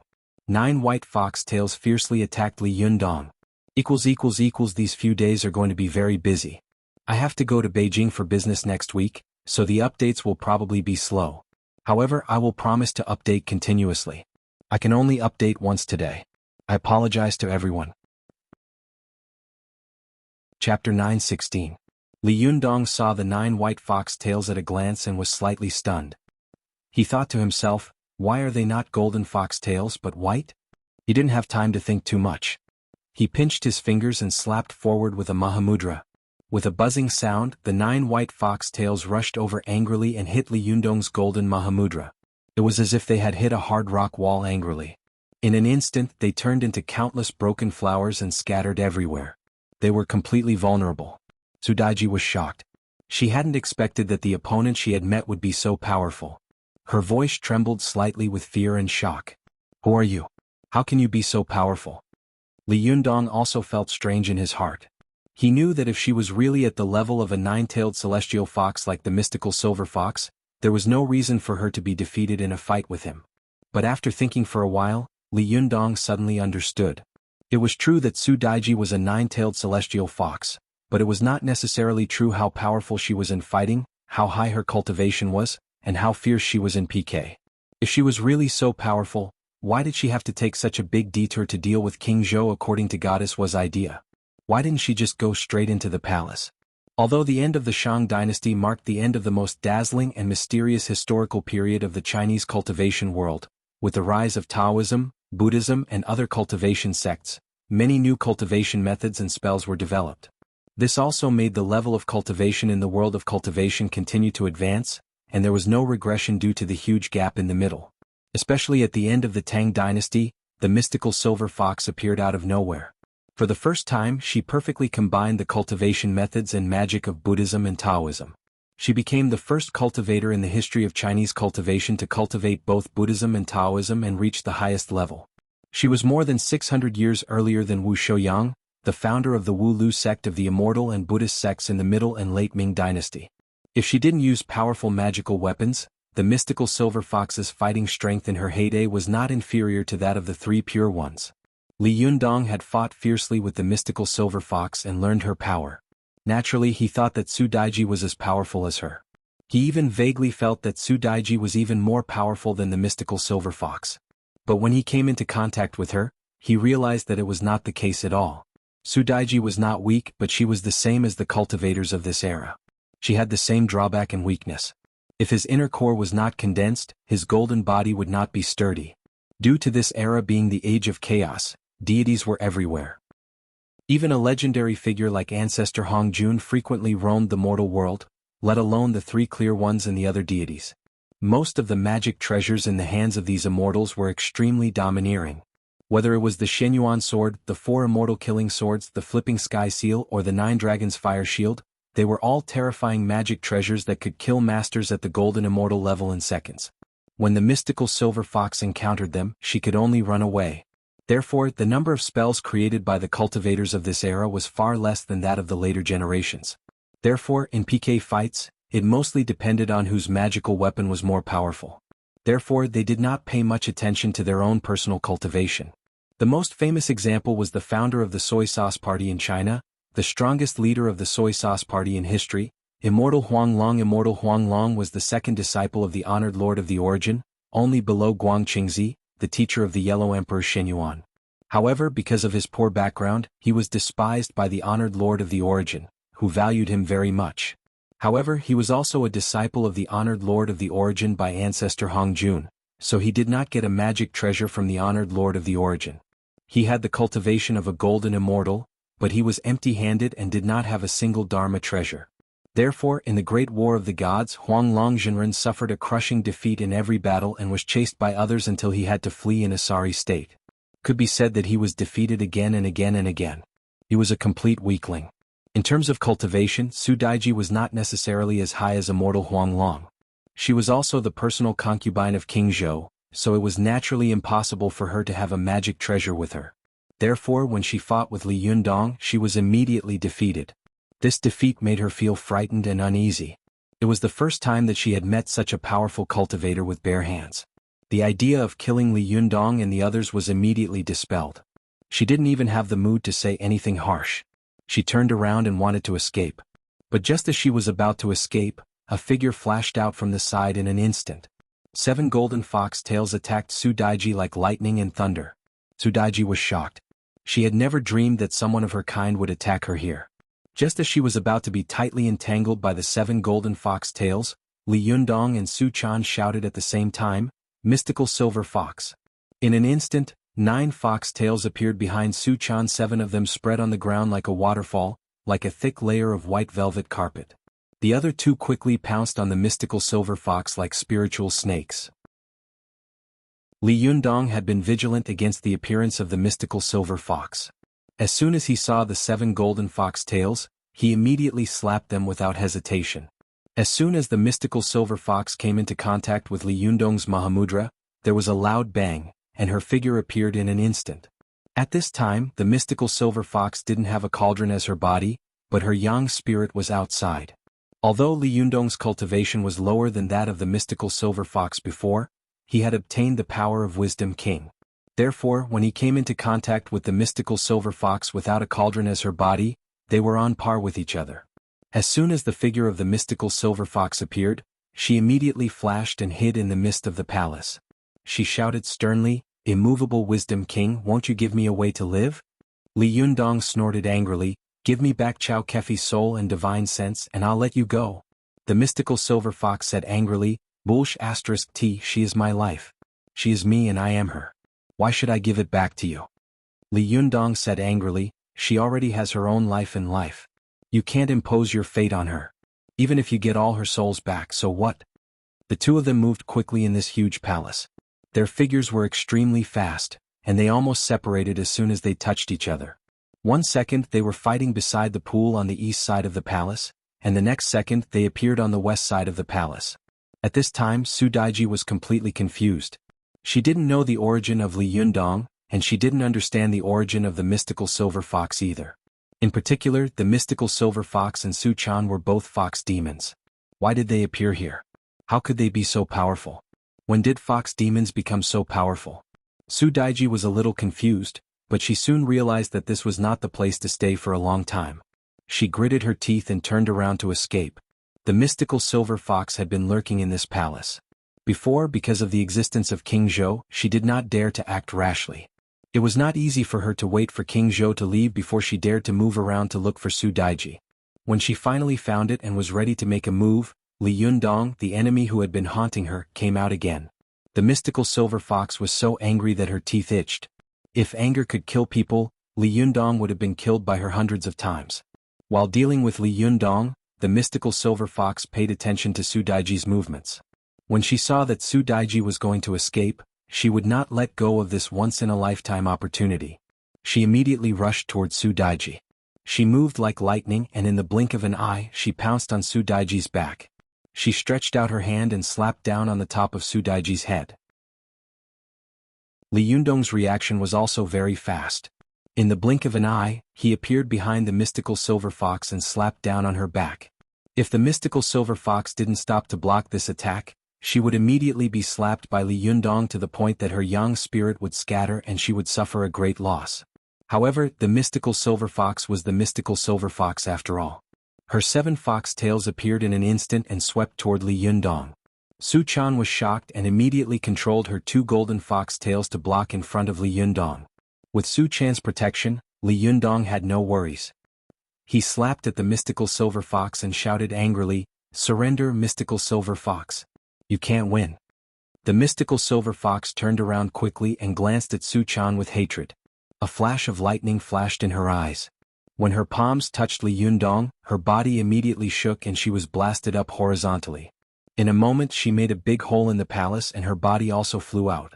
Although the mystical silver fox's body was blasted away, her 7 fox tails were extremely wide and long. With a roll of her fox tails she wrapped Li Yundong, Su Daiji and Su Chan in it and pulled them out. Li Yundong and the others were caught off guard and were pulled out of the Deer Terrace Pavilion Palace. At this time a green light flashed. It was Zhou Qin who finally seized the opportunity to control the Chiwe and fiercely slashed at the mystical silver fox. Although she couldn't hurt the mystical silver fox, this sneak attack distracted the mystical silver fox a lot. Li Yundong took the opportunity to shout loudly, and all the Jinqi in his body burst out.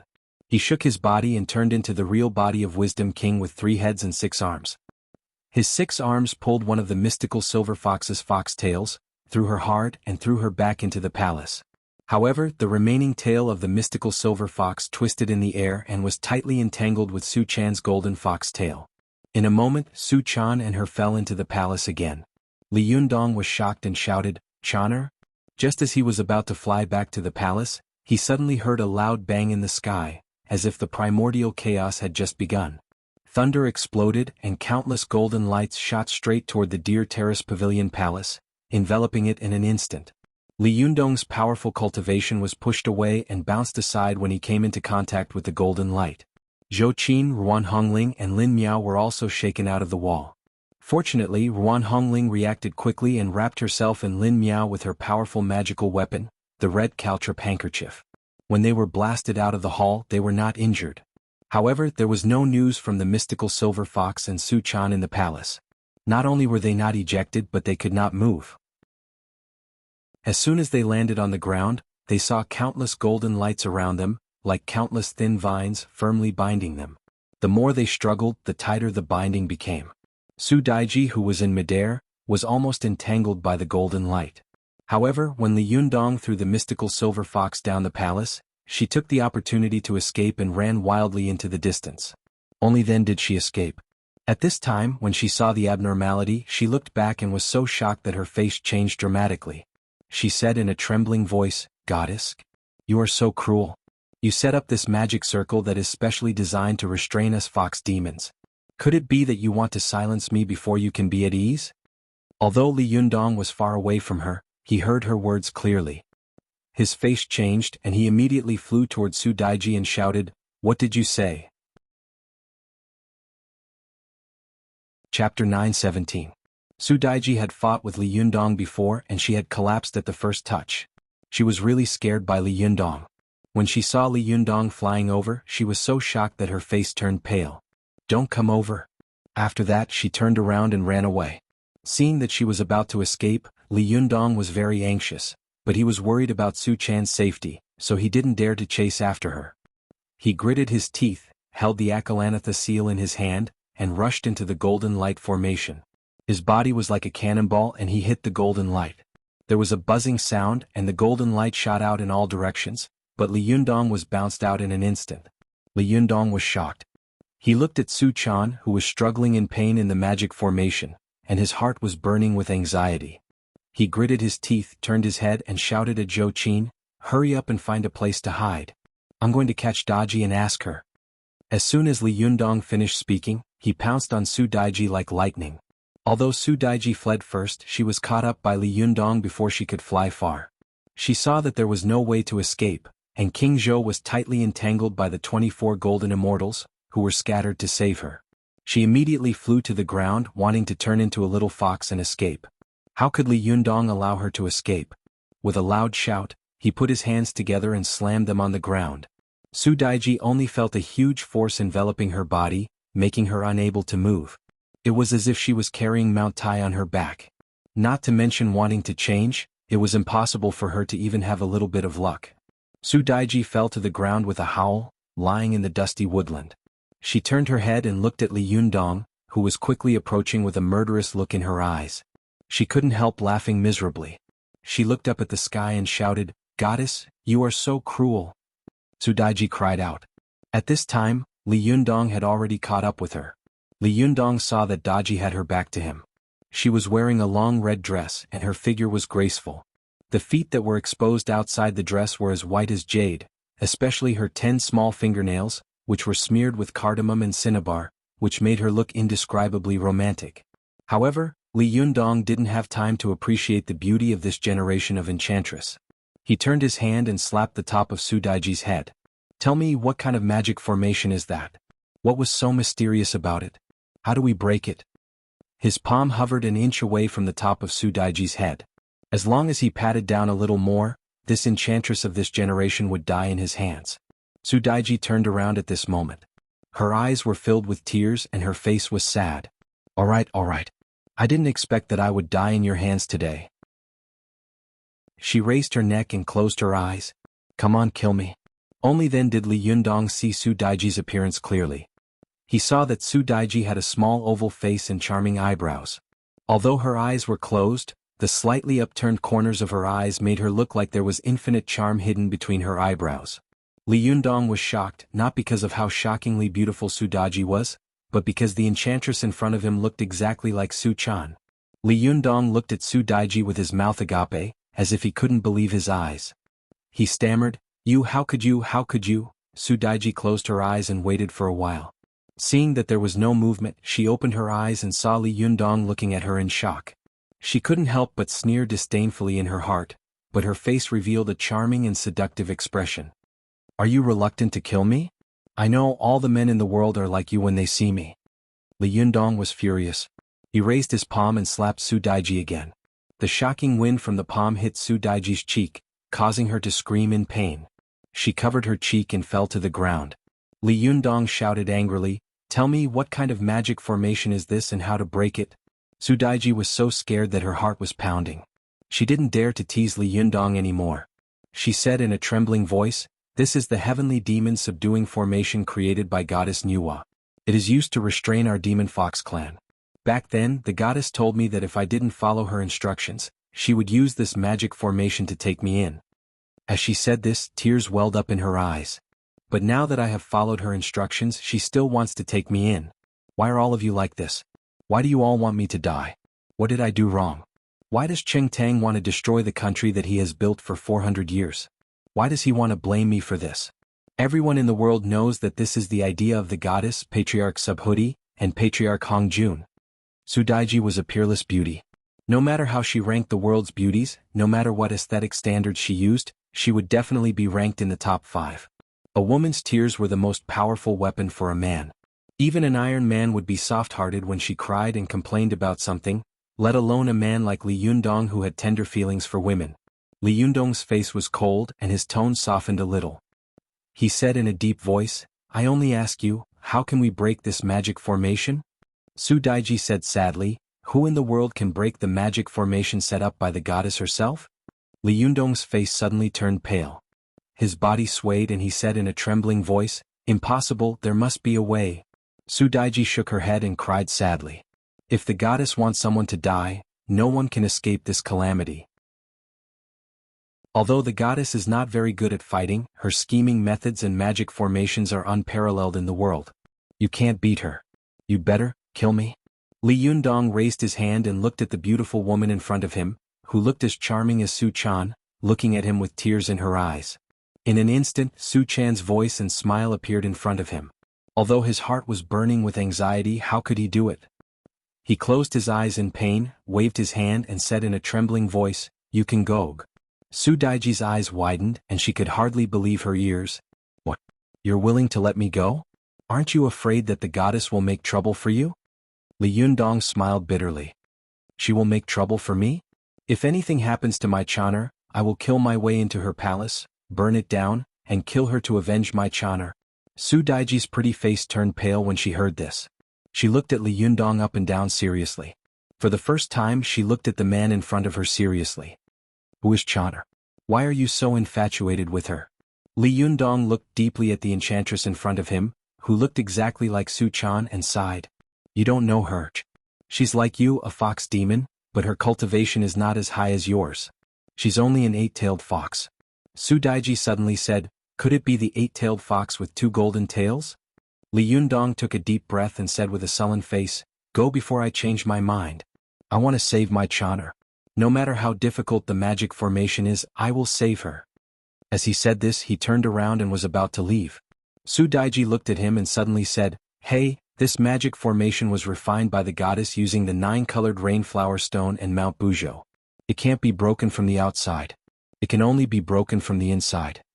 Li Yundong was overjoyed and turned around like a gust of wind. He widened his eyes and grabbed Su Daiji's arm tightly with both hands. Then how can I get in? Su Daiji was in pain from his grip, but she didn't dare to cry out loudly. She said in a trembling voice, you can't get in.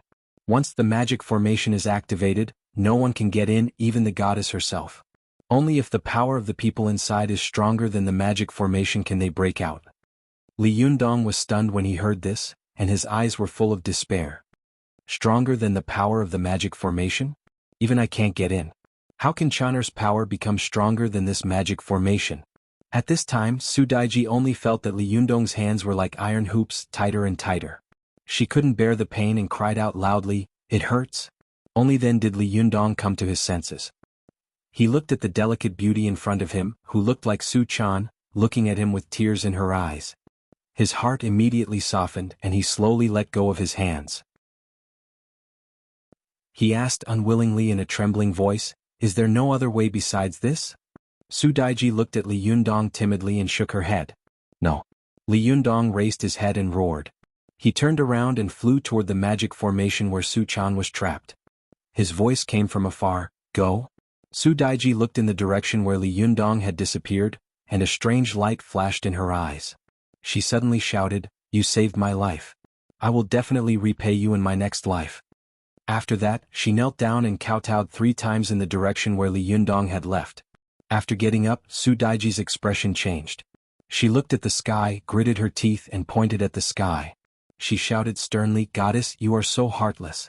It was obviously Patriarch Subhuti who played tricks to frame DXN, but you pushed me into the fire pit. Now that you have succeeded, you are afraid that future generations will criticize you. You want to kill me to keep my mouth shut. How vicious you are." Su Daiji cursed, and the more she cursed, the more her body trembled. "Patriarch Hongjun, you are so shameless. You are the god of gods, but you have a crooked brain on an ordinary emperor in the human world. You watched them frame me, but you were indifferent. How cold you are. Heavenly Lord Yuanshi, you are so shameless. You are the head of the 3 pure ones, but you used such a despicable method to plot against your junior brother's foundation. You watched hundreds of millions of people fall into the flames of war, just to fulfill your personal grudge.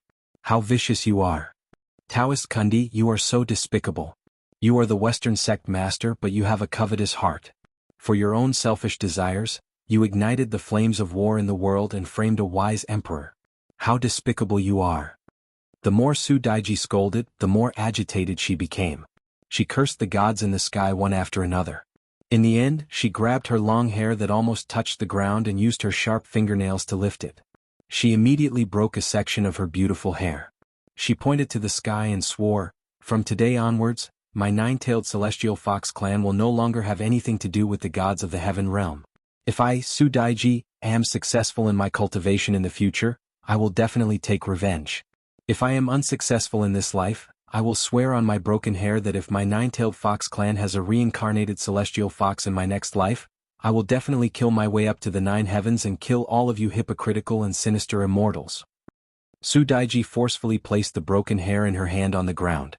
The black hair fluttered in the air for a while. As soon as it landed on the ground, there was a loud rumble of thunder, followed by a heavy downpour. Su Daiji sneered and looked at the deep and cold sky.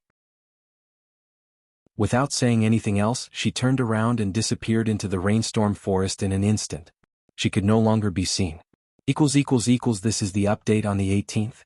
I was too busy and only started writing it very late. Sorry everyone, don't wait anymore. It's too late. I will wake up early tomorrow morning to write it. Chapter 9:18. Li Yunyang was worried about Su Chan's safety, so he rushed to the palace of Deer Terrace Pavilion anxiously. But at this time, King Zhou, who was fighting with the gods above Deer Terrace Pavilion, was also anxious. Although he was fighting with 24 golden immortals, he was very observant. When he saw that Su Daiji had escaped from the magic formation, but was being chased by Li Yunyang, he was even more anxious. King Zhou wanted to save Daiji, but how could 24 golden immortals be weak? Although they each had their own ulterior motives, some of them were unwilling to do their best, and some of them were like Taoist Huanglong who was shouting on the side, but they were almost onlookers. King Zhou couldn't defeat these 24 golden immortals, but it was difficult for him to escape from their siege. He was so angry that his roars were earth-shattering. However, none of the 24 golden immortals dared to fight with King Zhou directly. Almost all those who had powerful magical weapons were using them to resist, and those who didn't had no powerful magical weapons were watching from afar. When King Zhou attacked, they ran away. When King Zhou left, they scolded. Those who were more capable would use some magic to provoke King Zhou. Although Zhou Qin, Ruan Hongling and Lin Miao were worried about Su Chan and kept looking at the palace, they were also shocked by King Zhou's roar, which could almost pierce their eardrums. Lin Miao had also read the legend of deification and knew something about King Zhou, but she really didn't know that King Zhou was so powerful. She covered her ears and said in a trembling voice, "This King Zhou is really powerful." To be fair, King Zhou, who was also known as DXN, was indeed a rare emperor in the history of China, who was good at both literature and martial arts. Among the emperors of China, there were only a few who were famous for their bravery in martial arts. Among them, except for King Zhou, the one with the highest martial arts was Zhao Kuangyin, the founder of the Song dynasty. Zhao Kuangyin's kung fu was passed on to ancestor Qin Tuan. He was originally the most insignificant pawn. Relying on a staff and a pair of fists, he was invincible all over the world. He killed countless people on the battlefield in his life, and forcibly climbed from a small soldier to the position of emperor. The Taizu's long fist and Taizu's staff technique were created by Zhao Kuangyin. In China's martial arts, there were still famous moves such as the great ancestor inspecting the horse. Similarly, Tang Taizong, Li Shimin, was also one of the few emperors who was skilled in martial arts. During the heroic era of the Sui and Tang dynasties, Li Shimin was known as the #1 archer in the world. He often fought with Yuqi Jingde, the #1 archer in the world, on the battlefield.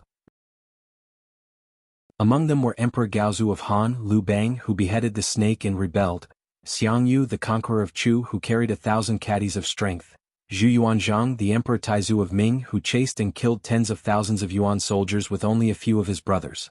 However, if all the emperors of China were to fight together, they might not be able to defeat King Zhou alone.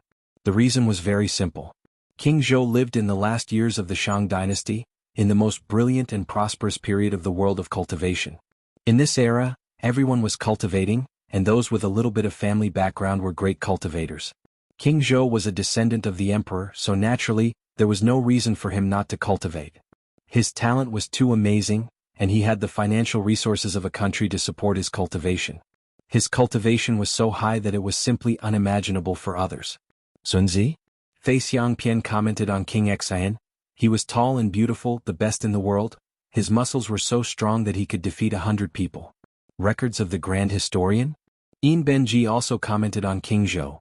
Emperor Zhou was talented in discerning diseases, very sensitive in hearing and seeing, outstanding in material strength, and could fight ferocious beasts. Even the people of Zhou who had defeated King Zhou and tried their best to smear him, had to admit that Emperor Zhou was gifted with intelligence and keen in hearing and seeing. He was slightly older and had outstanding physical strength, so he had the power to pull 9 bulls and the power to change pillars. In history, a person should not only be compared vertically but also horizontally. Although Xiangyu was also so strong that he could defeat 100 people, Xiangyu and King Zhou lived in different eras, so his enemies were naturally different. Xiangyu's enemies were ordinary people or at most martial artists. However, King Zhou's enemies were 100 cultivators. In history, the strongmen who could pull 9 bulls were mostly water buffaloes, cattle, or yellow oxen in the human world. In the Shang dynasty, where divine beasts were everywhere and immortals were as numerous as dogs, what kind of ox did King Zhou pull? It was the green ox, the one-legged ox. Volume 900 of Taiping Royal Reading quoted from the Song Gaoji. There was a pine tree on the mountain that was thousands of years old, and its essence became the green ox. Mountain and Sea Scripture? The Eastern scripture of Great Wilderness described the Kuei ox as follows. It was shaped like an ox, with no horns and one leg. When it entered and exited the water, there would be wind and rain. Its light was like the sun and the moon, and its sound was like thunder. Its name was Kuei. As for what kind of divine beasts the green ox and the Kuei ox were and what kind of power they had, one could tell by looking at their respective masters. The green ox was the mount of Taishang Laojun, and the Kuei ox was the mount of Tong Tian. How could the mounts chosen by the 2 main deities of the 3 pristine ones be easy to deal with? King Zhou's strength to pull the 9 bulls was simply earth-shattering. King Zhou's bravery and strength made him invincible in the world. He unified the southeast, Dongyi, and the plains. Even the founder of the Heavenly Dynasty, Lao Mao, commented that King Zhou was actually a very capable man who was good at both literature and martial arts. If Western Zhou had not received the support and help of the Clan of Enlightenment and the tacit approval of Patriarch Hongjun, Ji Chang would never have dared to rebel even if he was 100 times braver. However, although King Zhou was brave and fierce, he also had his limitations. He had been fighting and killing all year round and was good at close combat. He was proud of his bravery and disdained to use magic arts and magic treasures. He thought that he could defeat all his enemies with the power of his fists. Because of this, King Zhou was entangled by 24 golden immortals. He wanted to fight to the death, but they kept kiting him. He wanted to rush out to save Su Daiji, but they were like maggots attached to bones, following him closely. The development of cultivation methods and magic in this era was far less developed than that of the later generations. King Zhou did not know the Yang spirit doppelganger, so he could only chase one person at a time. but whoever he chased would turn around and run away. King Zhou could not catch up with them even if he wanted to, which made him furious. King Zhou stood in the air, pointed at a golden immortal and shouted angrily, "Guangchengzi, do you dare to fight against me?" Guangchengzi, the teacher of the Yellow Emperor Shenyuan and the head of the famous golden immortals, pointed at King Zhou without hesitation and said, "There is no need to talk about rules when dealing with a tyrant like you. Everyone go." King Zhou was angry. "I talked about a one-on-one fight with you, but you talked about a group fight with me. Good. Very good." He couldn't help but let loose a torrent of curses. As a descendant of an emperor, the endless obscenities coming out of his mouth were truly eye-popping. However, these golden immortals were really powerful. They all pretended to be deaf and dumb and just kept attacking him. At this time, Li Yundong had already rushed back. As soon as he arrived, he only glanced at King Zhou, who was being besieged, and had no intention of saving him.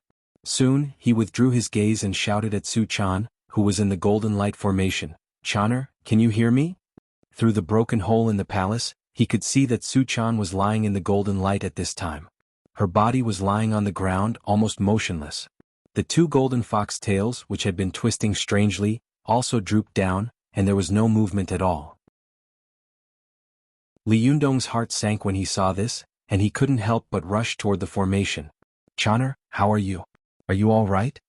As soon as his body touched the golden pillar of light, he was immediately bounced away and sent flying far away. At this time, Su Chan, who was in the formation, finally moved a little. Her body trembled slightly and she struggled to raise her head. Her lips moved, but she could no longer make a sound. She seemed to be saying in a trembling voice, "Yundong Gog." Li Yundong's eyes were bloodshot. He was so angry that he wanted to go crazy. He raised his fists and smashed them at the golden light formation like crazy. His smash caused a deafening rumble and even the heavens and the earth shook.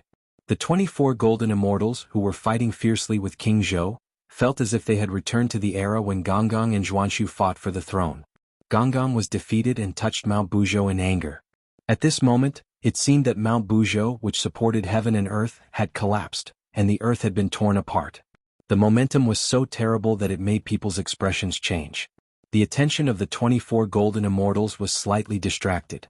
At this time, the pressure on King Zhou was greatly reduced. He turned his head to look at Li Yundong, and the fire in his heart was really vented on Li Yundong. "Where is my beloved concubine? Where is Daji? What did you do to her?" Li Yundong's mind was in a mess now. How could he be in the mood to pay attention to him? He just kept attacking the formation crazily with red eyes. Seeing that Li Yundong didn't even look at him, King Zhou was really angry and he became bold. With a roar, he rushed toward Li Yundong.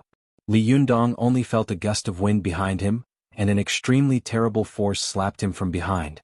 In his anger, he turned around without hesitation and slapped him with his palm. With a loud bang, Li Yundong and King Zhou collided head-on. Both of them trembled and flew backward. As the reincarnation of Wisdom King, Li Yundong's divine power could be imagined, and King Zhou was also the divine power king who rarely met an opponent. In this head-on fight with Li Yundong, he was really well matched. He couldn't help but let out a long roar and almost burst into tears in his heart. F***ck, I've been kite all my life. Finally, I met an opponent who dared to fight me head-on. King Zhou was full of anger. Not to mention that Li Yundong was concerned about the safety of Daji. Even if he was just a passerby, King Zhou would still, "No matter who you are, I'll beat you first." Li Yundong was burning with anxiety, but King Zhou intervened forcefully. In a fit of rage, he glared at King Zhou and roared, "Get out of my way." King Zhou also shouted angrily, "Where is my Daji? Did you kill her?" Both of them were like erupting volcanoes. Without saying a word, they immediately fought. They punched and kicked each other, all of which were close combat moves. Banging sounds could be heard as they fought, which made the faces of the onlookers turn pale. The 24 golden immortals looked at each other and were somewhat confused. They had no idea where Li Yundong came from and why he was entangled with King Zhou. LV Shang pointed at Li Yundong and said loudly, "I wonder who you are. Why did you save these fox demons and fight against King Zhou?" It would have been better if he hadn't said that. As soon as he said that, Li Yundong immediately stared at him with bloodshot eyes. In Li Yundong's opinion, these people were all accomplices, and maybe they had a way to break the formation. He shouted angrily and rushed toward the 24 golden immortals, "Hand over the method to break the formation, or all of you will die." Hearing this, the 24 golden immortals were so angry that their eyes turned black. F***ck, we were kind enough to help you fight King Zhou, but you hit us instead? Well, since you don't appreciate it, I'll kill you too. In an instant, the 24 golden immortals took action one after another. Many powerful magical weapons hit King Zhou and Li Yundong together. Chapter 9:19. The 24 golden immortals attacked angrily, covering the sky with magic arts and dazzling magic treasures. Li Yundong and King Zhou were shrouded in it at the same time and disappeared in an instant. However, Li Yundong and King Zhou were not ordinary people. One was a reincarnated wisdom king who had been tempered by thunder and fire. He had gone through the heavenly tribulation once and several times. His Jinshin was extremely condensed, and his Niden Jinshi was vigorous and majestic. The other was an emperor with the strength of 9 oxen. He had been fighting all his life and had never met a rival. He was the emperor with the highest cultivation in history. One of them held the Akalanatha seal and faced the enemy with the immovable Akalanatha, while the other punched and kicked with unparalleled divine power. No matter what magic the other side used, Li Yundong just made a big handprint, which could not be moved by the wind, and immediately shattered it on the spot. King Zhou's response was even simpler. His punches and kicks had the power of heaven and earth. Even if the magic treasures of golden immortals were hit by his punches, they would buzz and tremble. They would be sent flying far away, not daring to approach for a long time. The two of them dealt with the siege of the 24 golden immortals in midair.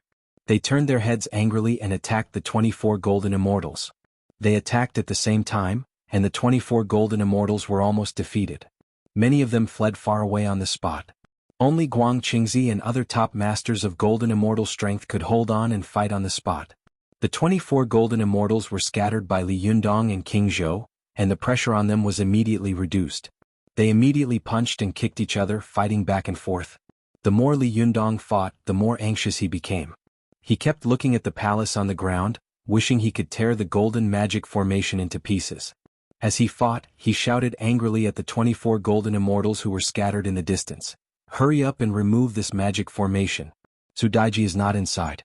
Why did you do such a cruel thing? LV Shang snorted and said, they are also her kind. Everyone has the right to kill demons and ghosts. Li Yundong was furious. Bullsh *T, what are you riding on? Wouldn't they be demons and ghosts then? What grudges do they have against you? LV Shang only sneered. Guang Qingzi also said in a deep voice, the formation has been activated and the deities are out of the way. Don't waste your time.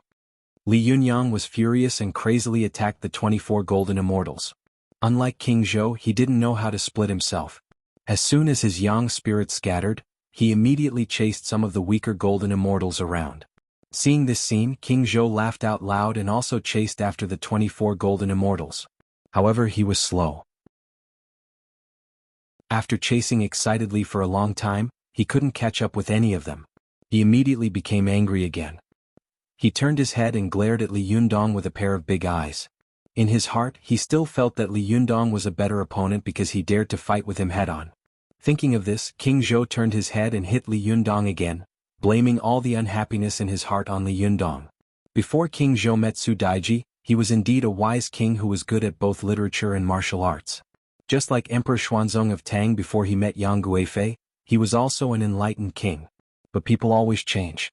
In the later period of Emperor Xuanzong of Tang, he became extremely muddle-headed. Not only did he steal his son's wife, but he also never went to the morning court. He changed from a wise and powerful king to a muddle-headed old man. The same was true of King Zhou. After he met Su Daiji, he thought that he was invincible in the world. His character slowly changed. He became arrogant and headstrong. Except for Su Daiji, he didn't listen to anyone else. Later, he killed Baigan, imprisoned GZ, built the Palace Deer Terrace, and built the notorious Jochiro Forest. Finally, he gave the Zhou people a reason to rebel and a righteous reason. At this time, King Zhou still didn't think that it was his fault that the people in the world rebelled.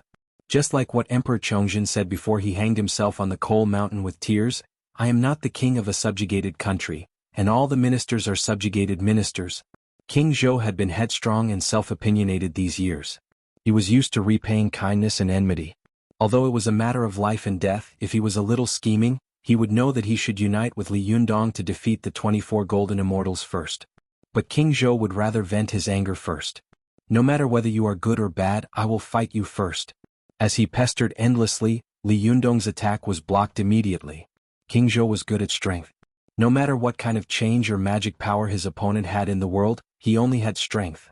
But for a master like him, the one who could restrain him the most and give him the most threat was also an opponent who was good at strength.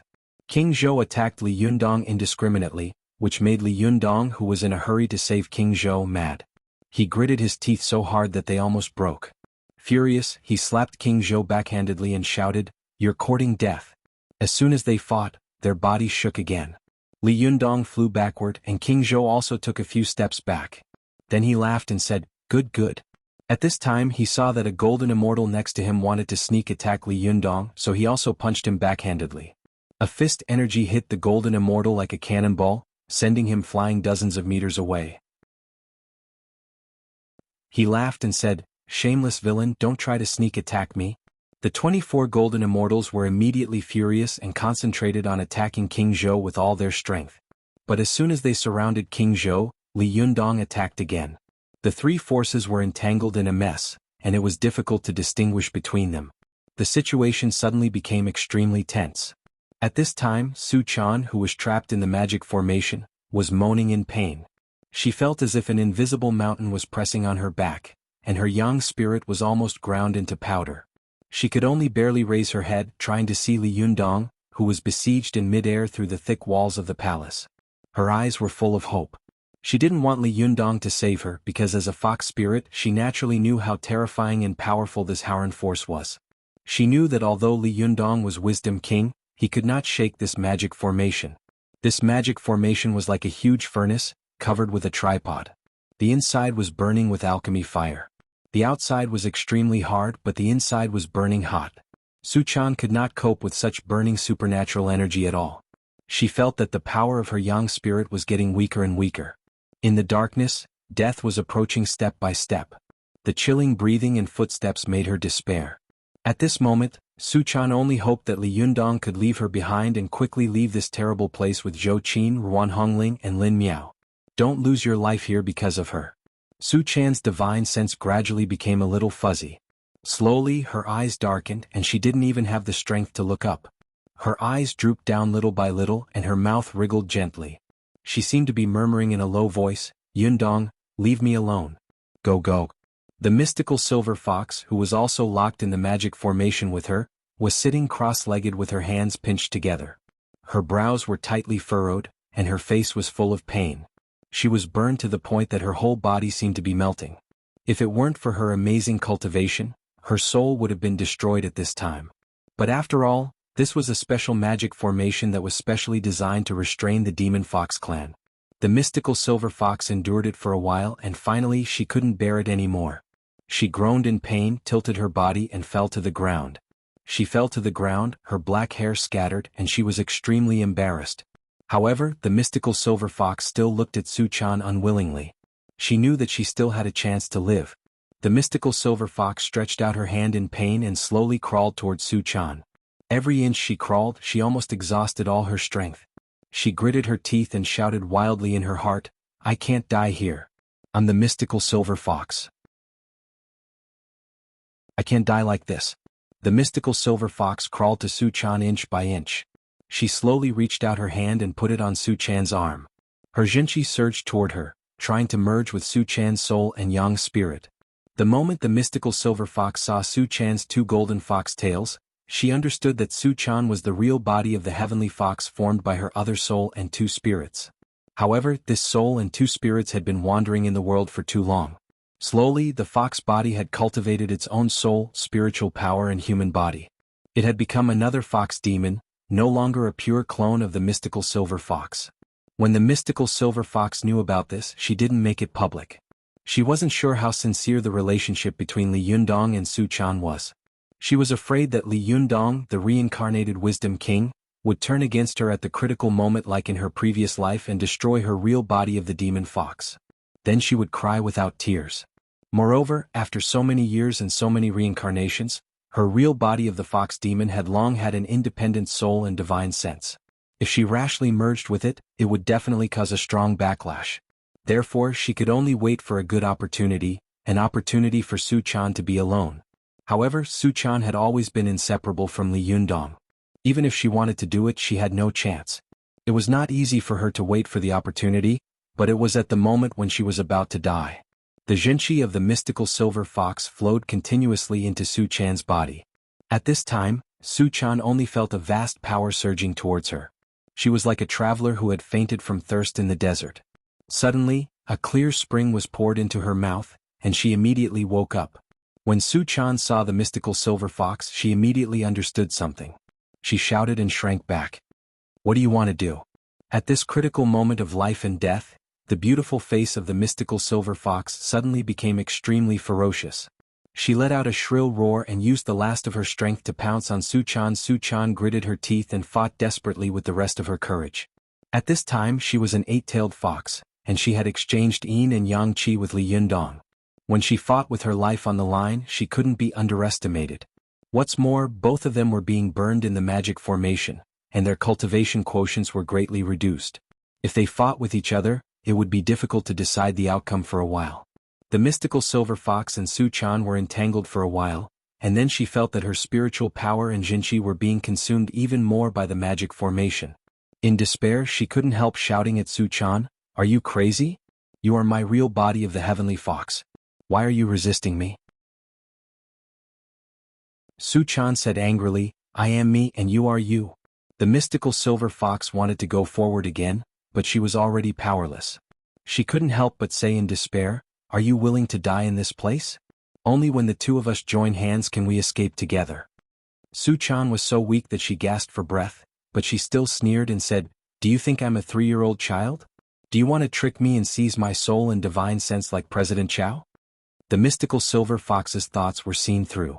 Seeing that Su Chan was stubborn and that she would die together with her, she couldn't help but think in despair, "Does God want me to die? I, the mystical silver fox, have been dominating the world. Am I going to die here today?" Chapter 920.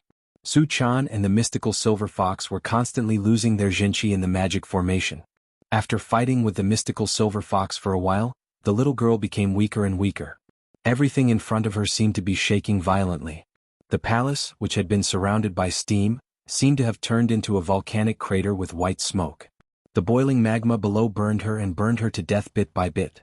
Su Chan hoped that Li Yundong would ignore her and run away quickly, but she also knew in her heart that Li Yundong was not a man who would leave her and run for his life. If he were such a person, how could she have fallen in love with him and followed him? At this time Zhaoge City was in chaos. From time to time, there were deafening explosions of magic spells and angry shouts, as well as the terrible sound of fists hitting flesh, in the sky of Deer Terrace Pavilion. When Su Chan heard this sound, her eyes were full of worry and anxiety. She bit her lips and didn't notice that there was a trace of blood at the corner of her mouth. She thought with fear and anxiety in her heart, "How is Yundong? So many golden immortals are beating him. Is he injured? What about Sister Zhou Qin? Can she escape? What about Ruan Hongling and Lin Miao? Hurry up and run. Hurry and run. Fight with King Zhou and all the immortals in the sky. You can't beat them." Su Chan wished she could shout these words out loud, but she no longer had the strength to do so. Right now, it took all the strength in her body to even lift her eyes. She lay limply on the ground, staring at the big hole that had opened up on the top of the palace. Looking out from this big hole, although she couldn't see Li Yundong fighting with King Zhou and the 24 golden immortals, the sky was colorful at this time. Although it was already night, it was illuminated by the colorful divine light from time to time, as if it was daytime. The little girl lay motionless on the ground and looked at the sky blankly. She wanted to but was powerless. Even speaking was an extravagant hope. The mystical silver fox was also lying beside her, panting heavily. She still struggled and said, "Do you want to die like this at such a young age? Listen to me, I'll only borrow your soul to escape. After I escape, I'll leave. How about that?" Su Chan didn't seem to hear it. She just looked at the sky weakly. At this time a loud shout came from the sky. "You are going against the heaven, and you are bringing about your own destruction. Take this." With a loud boom, the Deer Terrace Pavilion Palace seemed to collapse from the tremors. Many rubble fell from the shattered palace, but the moment the rubble came into contact with the golden Dharma array, it turned to dust as it fell from the sky. Su Chan was shocked and her eyes became even more worried. "Who is this? He looked so powerful. Could Yundong beat him? The mystical silver fox had been observing Su Chan carefully, unwilling to give up. At this time, she observed her expression and keenly captured what Su Chan was thinking. She gasped and said, "Do you know who this person is? Pagoda-bearing Heavenly King, do you really think that these 24 golden immortals are fake? Don't be silly. They just wanted to preserve their strength, so they didn't use their full strength. Now that they were in a hurry, they would kill Li Yundong. Do you really want to see him die in front of you?" This sentence struck the softest spot in Su Chan's heart. Although the corners of her mouth had cracked from the scorching heat, tears still slowly rolled down her cheeks.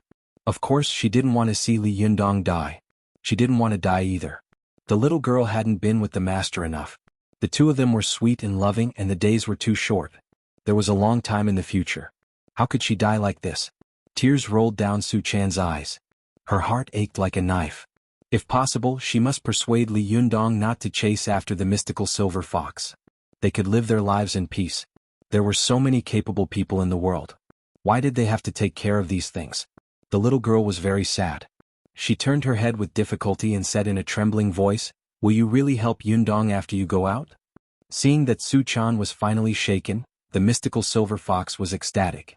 She raised her hand with difficulty and swore to the sky while panting, "I, the mystical silver fox, have never broken my promise. I swear to you that if I go out, I will never fight with the reincarnated Wisdom King." Su Chan shook her head slightly and struggled to say, "You can't hurt him. Otherwise, I won't let you live a happy life." The mystical silver fox saw that her life was hanging by a thread, but she still cared about Li Yundong.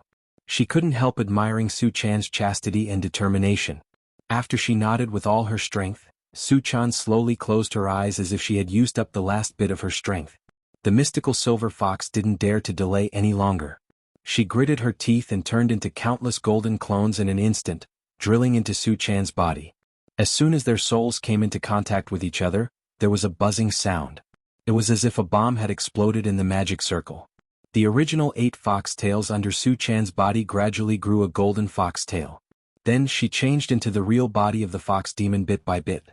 The fiery red fur on her body slowly turned white, but when it reached the tail, the newly grown white foxtail and the original 6 white foxtails gradually turned into a golden foxtail. This was the real body of the heavenly fox, which the mystical silver fox had relied on to be invincible in the Chinese cultivation world. At this time, the white fur of the mystical silver fox was soft and smooth like silk.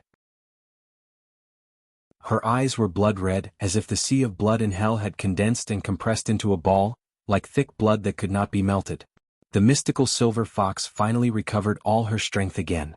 In her ecstasy, she couldn't help raising her head and letting out a long roar. Although the golden magic circle was powerful, it was only set up for the 9-tailed celestial fox of this era. The mystical silver fox was a great master of the fox demon race that had not appeared in the world for thousands of years. Her real body of the 9-tailed celestial fox was enough to allow her to resist the erosion of the spiritual energy in this magic circle. It was not like before when she had just entered the magic circle, where she had been suppressed to the point that she could not flow any jinchi in her body. After a long roar, the mystical silver fox raised one foot and stamped on the ground. With a crack, a huge hole appeared on the ground of the palace. Then her figure flashed and she got into the crack. The mystical silver fox drilled into the ground. When she came out of the ground again, she had already broken out of the magic circle. As soon as she came out, she took a deep breath greedily and stared at Li Jiandong's back with a fierce light in her eyes. But as soon as the killing intent rose in her heart, she suddenly heard a voice buzzing in her mind, "After you get out, you must not hurt him." This voice shook the mystical silver fox's forehead. She was shocked. She knew that she had just merged with Su Chan's soul and had not completely merged. She naturally knew what she was thinking. The mystical silver fox snorted and said, "Don't worry, I won't trouble him. He's lucky to meet a silly woman like you. Let me tell you, all the men in the world are unreliable. You are so infatuated with him, but he may not be so infatuated with you." At this time, Su Chan did not respond in her mind. It seemed that only when the mystical silver fox wanted to kill Li Jiandong would her consciousness wake up. The mystical silver fox chuckled. She looked at Li Jiandong unwillingly and said in a low voice, "Let me expose the true face of all the men in the world for you. I'll let you die for him." Just as she was about to step forward, Li Jiandong also heard a long roar. He turned his head and saw a nine-tailed celestial fox with white fur and 7 extremely enchanting fox tails standing in the air, staring at him. Li Jiandong's mind raced. He was a very smart person. At this moment he understood what had just happened. His heart sank and a frightening thought arose spontaneously. It's like this. Li Jiandong's eyes immediately turned blood red. He pounced on the mystical silver fox like crazy and said, "What did you do to my Chanar?" The mystical silver fox shouted angrily, "Akalanatha, don't be so ungrateful. If I hadn't combined with her, how could I have escaped from this magic formation? Do you expect me to save her?" Li Jiandong trembled all over. He was shocked, angry, frightened. The most terrible thing that had been buried deep in his heart had finally become true. He hissed in shock and anger, "Hurry up and give her soul back to me or I." The mystical silver fox laughed wildly and said, "Or what will you do?" Li Jiandong stopped talking. He instantly thought, even if I can defeat the mystical silver fox, what if I attack too hard and hurt Su Chan in her body? Li Jiandong was so afraid that he was trembling with anger. At this time, not only was he extremely shocked and angry, but the 24 golden immortals and King Zhou in the sky were also shocked. They had never seen such a nine-tailed celestial fox. Sudaji was originally the leader of the Fox Demon clan. She was famous for her beauty in the heaven realm, but she was not good at magic power. But at this time, the nine-tailed celestial fox in front of her was releasing an amazing power. This power was extremely terrible, even more powerful than any of the golden immortals present. King Zhou looked at the mystical silver fox with wide eyes and couldn't help shouting, "Who are you? What's the relationship between you and my beloved concubine Daji?" Almost at the same time, Guangchengzi in the sky also said in a loud voice, "Tushan, for the sake of your clan's meritorious service in destroying the Shang dynasty, why don't you come back quickly?" The mystical silver fox had been scheming against others all her life. How could she not know that the 24 golden immortals were afraid of her power and wanted to trick her to go there? When she went there they would slowly deal with her. Since ancient times the group in power had been best at this. First they would coax them with kind words, and then they would slowly deal with them after they gave in. It was the same in the human world and in the heaven realm. The mystical silver fox was not willing to be fooled. She laughed angrily, and her 9 golden fox tails twisted in the air like golden flames. "You hypocritical guys, don't play this trick with me. Today I will let you know how powerful I am." She turned her head and shouted at Li Yundong, "King Ming, do you want to see your little lover? Come with me." After that, she let out a shrill roar and pounced on the 24 golden immortals. The mystical silver fox's strength was outstanding, and her magic power and magic were unparalleled in the world. Her heavenly fox real body was almost immune to any magic treasures. As soon as she entered the field, the 24 golden immortals were in a hurry. When Li Yundong heard the last words of the mystical silver fox, his heart skipped a beat. Although he didn't understand what she meant, he had a faint glimmer of hope in his heart. Although he knew that it was slim, he still gritted his teeth, pinched the Mahamudra with both hands, and blasted it toward the golden immortals all over the sky. King Zhou was stunned when he saw this, and then he burst out laughing. Well, you lowly people of Chan School also have such a day?" He also shouted and pounced on them. The 3 of them were all top masters. This time, the 24 golden immortals were beaten to the point that they were no longer in the mood to fight and scattered one after another. It was not that they couldn't beat them, but that the 24 golden immortals were all afraid of each other. They had ulterior motives and cherished their feathers too much, so they refused to use their full strength. Naturally, they were chased around by Li Yundong, the mystical silver fox, and King Zhou like ducks. Li Yundong and the mystical silver fox chased after Guangchengzi and Lu Shang's group. King Zhou was slow and fell behind after chasing for a while. He wanted to chase after them again, but he saw a person flying up from the city. The person was Grand Tutor Wen. Grand Tutor Wen shouted at King Zhou, "DXN my king, don't chase after him. It's almost midnight. Don't wait. I have to be busy with other things later." Chapter 921. It wasn't that King Zhou didn't want to chase after them, but he really couldn't catch up with them. He had been stopped by Grand Preceptor Wen for a while, but Li Yundong and the others had already disappeared. He looked at them with hatred and turned to look at Chaoga, who was in the sea of fire. He gritted his teeth and said, "The Western Zhou dynasty is hateful. They deserve to be killed." After saying that, he angrily rushed towards the city. Li Yundong and the mystical silver fox chased after the 24 golden immortals and beat them up fiercely. Each and every one of them were already famous figures, but at this moment, they were being chased by two unknown figures all over the mountains and plains. At this time they really missed those powerful magic treasures that once belonged to them. Guang Chengzi was so embarrassed that he flew into a rage. His most powerful magic treasure, the Shenyuan sword, had been given away. If the Shenyuan sword was still there, how could he be chased around by these two unknown people? Most of the other golden immortals were the same. Their magic treasures were either given to their disciples or destroyed in the battle. At the moment, there was no good magic treasure to suppress Li Yundong and the mystical silver fox. The mystical silver fox had been suppressed in the magic formation before, so she had been holding back her anger for a long time. Moreover, she didn't know why, but when she saw the immortals all over the sky, she felt an inexplicable anger in her heart. She wanted to kill all these immortals and then kill her way up to the 9th heaven. That would make her feel good. She chased after them and Li Yundong had to help. If he stood by and the 24 golden immortals killed the mystical silver fox, it would be a small matter. If Su Chan was also involved, it would be a big deal. They chased and fled all the way. Lu Shang, who was riding on the deer, was annoyed. As he ran, he turned his head and shouted at Guang Chengzi, "Immortal Master Kong Tong, why don't you use the flipping sky seal?" Guang Chengzi was from Ruzhou, Hunan province. He lived in the stone room of Mount Kongtong, so people called him Immortal Master Kong Tong. The flipping sky seal was the most earth-shattering magic treasure of Guang Chengzi besides the Shenyuan sword. Back then, when Gonggong and Zhuanshu fought for the throne, Gonggong suffered a crushing defeat. In a fit of rage, Gonggong couldn't think straight, so he turned around and crushed Mount Buzhou. After the collapse of Mount Buzhou, Goddess Nviwa was busy mending the sky. Heavenly Lord Yuanshi saw that Mount Buzhou was a heavenly pillar with abundant spiritual qi, so he refined the broken half of Mount Buzhou into the flipping heaven seal. The flipping heaven seal could be as large as 1,000 miles or as small as a palm.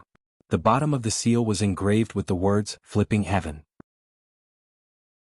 After refining it into a magic weapon, Heavenly Lord Yuanshi gave it to Guang Chengzi as a protective magic weapon.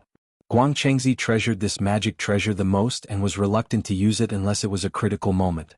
The reason was actually very simple. When cultivators fought, they would naturally bump into each other. Sometimes, if they were not careful, not only would their bodies and cauldrons be annihilated, but the magic treasures that they had painstakingly refined over the years would also be broken. A magic treasure like the flipping heaven seal could be said to be a trump card. If it collided with the powerful magic treasure of the other party and was damaged, it would be really embarrassing. When Guang Chengzi heard Lu Shang's shout, he immediately gritted his teeth and took out a yin-like thing from his bosom. He pointed at the mystical silver fox and shouted, "Die." After that, he raised his palm, and the flipping heaven seal rose into the air. In the blink of an eye, it flew into the air, leaving only a small black spot. But in the blink of an eye, when the flipping heaven seal fell again, it was already as huge as a mountain, pressing down on the mystical silver fox with overwhelming force. At this time, although the 24 golden immortals had been chased away, they were not ordinary people after all. At this time, when they saw Guang Chengzi release his trump card, they immediately gathered together again. Following the flipping heaven seal, they used their magic treasures and attacked from all directions. However, the flipping heaven seal was a top magic treasure that could be ranked in the top 10 in the Chinese cultivation world. It was specially used to hit the top of a cultivator's head. If it was hit, even a golden immortal would immediately be destroyed in body and soul. It was definitely not an ordinary thing. If the mystical silver fox was hit in the head by this magic treasure, she would probably immediately turn into a pool of mud. There would be no exception. When the mystical silver fox saw the flipping heaven seal coming at her head, she was shocked. She naturally recognized that it was a legendary magic treasure from ancient times. In an instant, her 9 fox tails surged toward the flipping heaven seal, which was pressing down from the sky. Just calm. The 9 fox tails of the mystical silver fox were the strongest magic treasures in the world. As long as her fox tails blocked in front of her, most of the magic arts and magic treasures in the world would never be able to get close to her. However, in the face of the flipping heaven seal, the mystical silver fox did not dare to be careless. Her 9 fox tails moved out together and headed toward the flipping heaven seal. Suddenly there was a loud bang. The flipping heaven seal collided with the 9 golden tails. One was like Mount Tai pressing down, and the other was like a heaven-defying torrent. They collided with each other and refused to give in to each other. Li Yundong saw that the mystical silver fox was entangled, and the other magic treasures and magic arts were attacking her like water. He was worried about Su Chan and refused to let the mystical silver fox suffer any harm. He immediately pinched the Mahamudra and shot out a golden Mahamudra barrier around him like a cannon, blocking these magic arts and magic treasures. Seeing this, Guang Qingzi was shocked. He pointed at Li Yundong and shouted, "Who the hell are you? How dare you go against heaven? Aren't you afraid of being punished by heaven?" Li Yundong didn't pay attention to him. He gritted his teeth and pinched the Mahamudra to resist the magic arts and magic treasures attacking from all directions. At this time, Zhou Qin and Ruan Hongling also arrived with Lin Miao. They stood on the ground and looked at the earth-shattering battle in the air in fear. They didn't even dare to breathe. Zhou Qin wanted to go up and help, but in such a scene, a master of thunder retribution was even worse than a bystander. If she went up, she was afraid that she wouldn't even be able to get a box of lunch. The mystical silver fox and the flipping heaven seal confronted each other for a while. After all, she was a rare master in the Chinese cultivation world for thousands of years. Although the flipping heaven seal was powerful and psychic, it was a dead object after all. After the first round of attacks was blocked, it was difficult for it to have a follow-up. After the soul of the mystical silver fox fused with it, the Jinqi in her body flowed faster and faster, and her power grew stronger and stronger. She shouted, "Get out of my way." The 9 fox tails behind her suddenly soared, as if a golden bomb had exploded. Countless golden fox silk entangled the flipping heaven seal. Seeing that the flipping heaven seal was about to be taken away by the other party, Guang Qingzi was shocked. The other golden immortals were also frightened. None of them had expected that the mystical silver fox would be so powerful. The flipping heaven seal was Guang Qingzi's trump card. It could be said that whoever he wanted to hit would be hit. The reason why he was one of the 24 golden immortals was because he had the flipping heaven seal. But if Guang Qingzi didn't have the flipping heaven seal, who would buy him? The Xianyuan sword had been given away, and if the flipping heaven seal was taken away, he would probably be reduced to the deputy leader of the bystander party like Jinren Huanglong. At this moment, a deafening voice suddenly sounded in the sky, "Ignorant junior, how dare you go against the heaven? Go back to where you came from." At this time, a figure appeared in the sky in an instant. This person was sitting on a lotus throne in the clouds, with 9 halos behind him, each of which was different in color. As soon as Guang Qingzi and the others saw this person, they immediately looked in awe and shouted, "Ancestor, help me subdue the demons." This person was none other than old ancestor Hong Jun. Both of his hands were clenched in the air, and he slowly pulled them apart. His arms were like mud and water as though he was pulling something. However, everyone could feel that there was an extremely terrifying power between his hands, as though he was holding up a mountain with his hands. The more Ancestor Hong Jun opened his hand, the louder the rumbling sound between the heaven and earth became. Not long after that, a huge hole appeared in the cloud above his head. Black mist was swirling in the hole like a black tunnel. Ancestor Hong Jun's voice was deep. He pointed to the void opposite him and shouted, "Ashes to ashes, dust to dust. How dare you touch my world? Show yourself." Everyone heard a loud, ear-piercing sound. In an instant, another crack was torn open in front of Ancestor Hong Jun. It was an oval black tunnel. Zhou Qin and the others on the ground found it familiar and were shocked. Wasn't this the gate that Wu Hua had created with the fatality connection and the leakage connection, which could connect to the spirit space? As soon as Zhou Qin reacted, she saw that the 2 black tunnels seemed to sense each other's existence. They quickly resonated and expanded. In the blink of an eye, the 2 black tunnels exploded with a bang and the world was bright. Even the 24 golden immortals couldn't help narrowing their eyes slightly, not daring to look directly at the dazzling light. Before Li Yunyang and the mystical silver fox could react, their bodies were swept into it. Zhou Qin, Ruan Hongling and Lin Miao were also swept up by the light and disappeared in an instant. The earth-shattering battle just now quieted down in an instant. Guang Qingzi looked at the scene with tears in his eyes. His flipping sky seal was swept away by the black tunnel. He wanted to do something, but Ancestor Hong Jun was his grandmaster, so he didn't dare to say anything. He could only pinch his nose and accept his bad luck. Ancestor Hong Jun sat high in the clouds and said in a low voice, "This time, we didn't get off to a good start. Although there is the disturbance of the future world, King Zhou himself is too powerful, and there is also the Fox Demon. However, from now on, the Fox Demon clan is not allowed to enter the heaven realm again. They are classified as demons. All of us will kill them if we see them. The Emperor of the human world is not allowed to touch the cultivation method again. Anyone who violates it will be killed. The 24 golden immortals were awestruck and said in unison, "Yes, your majesty." With a wave of his sleeve, Ancestor Hong Jun slowly disappeared into the clouds. After he left, the 24 golden immortals dared to take a deep breath. Originally, LV Shang thought that he would definitely be able to take King Zhou's head in today's battle, but he didn't expect such an outcome. He sighed and said, "Fellow Taoists, it seems that King Zhou's fate hasn't run out yet." After losing the flipping sky seal, Guang Qingzi was extremely depressed. He sighed and said, "I'm not in the mood to care about the secular world anymore. I'll go back to Kongtong Mountain first. Take care, everyone." He was the leader of the Golden Immortals. As soon as he left, the other Golden Immortals also wanted to disperse and bid farewell. For a moment, only LV Shang was left in the same place. He was stunned for a while and let out a long sigh.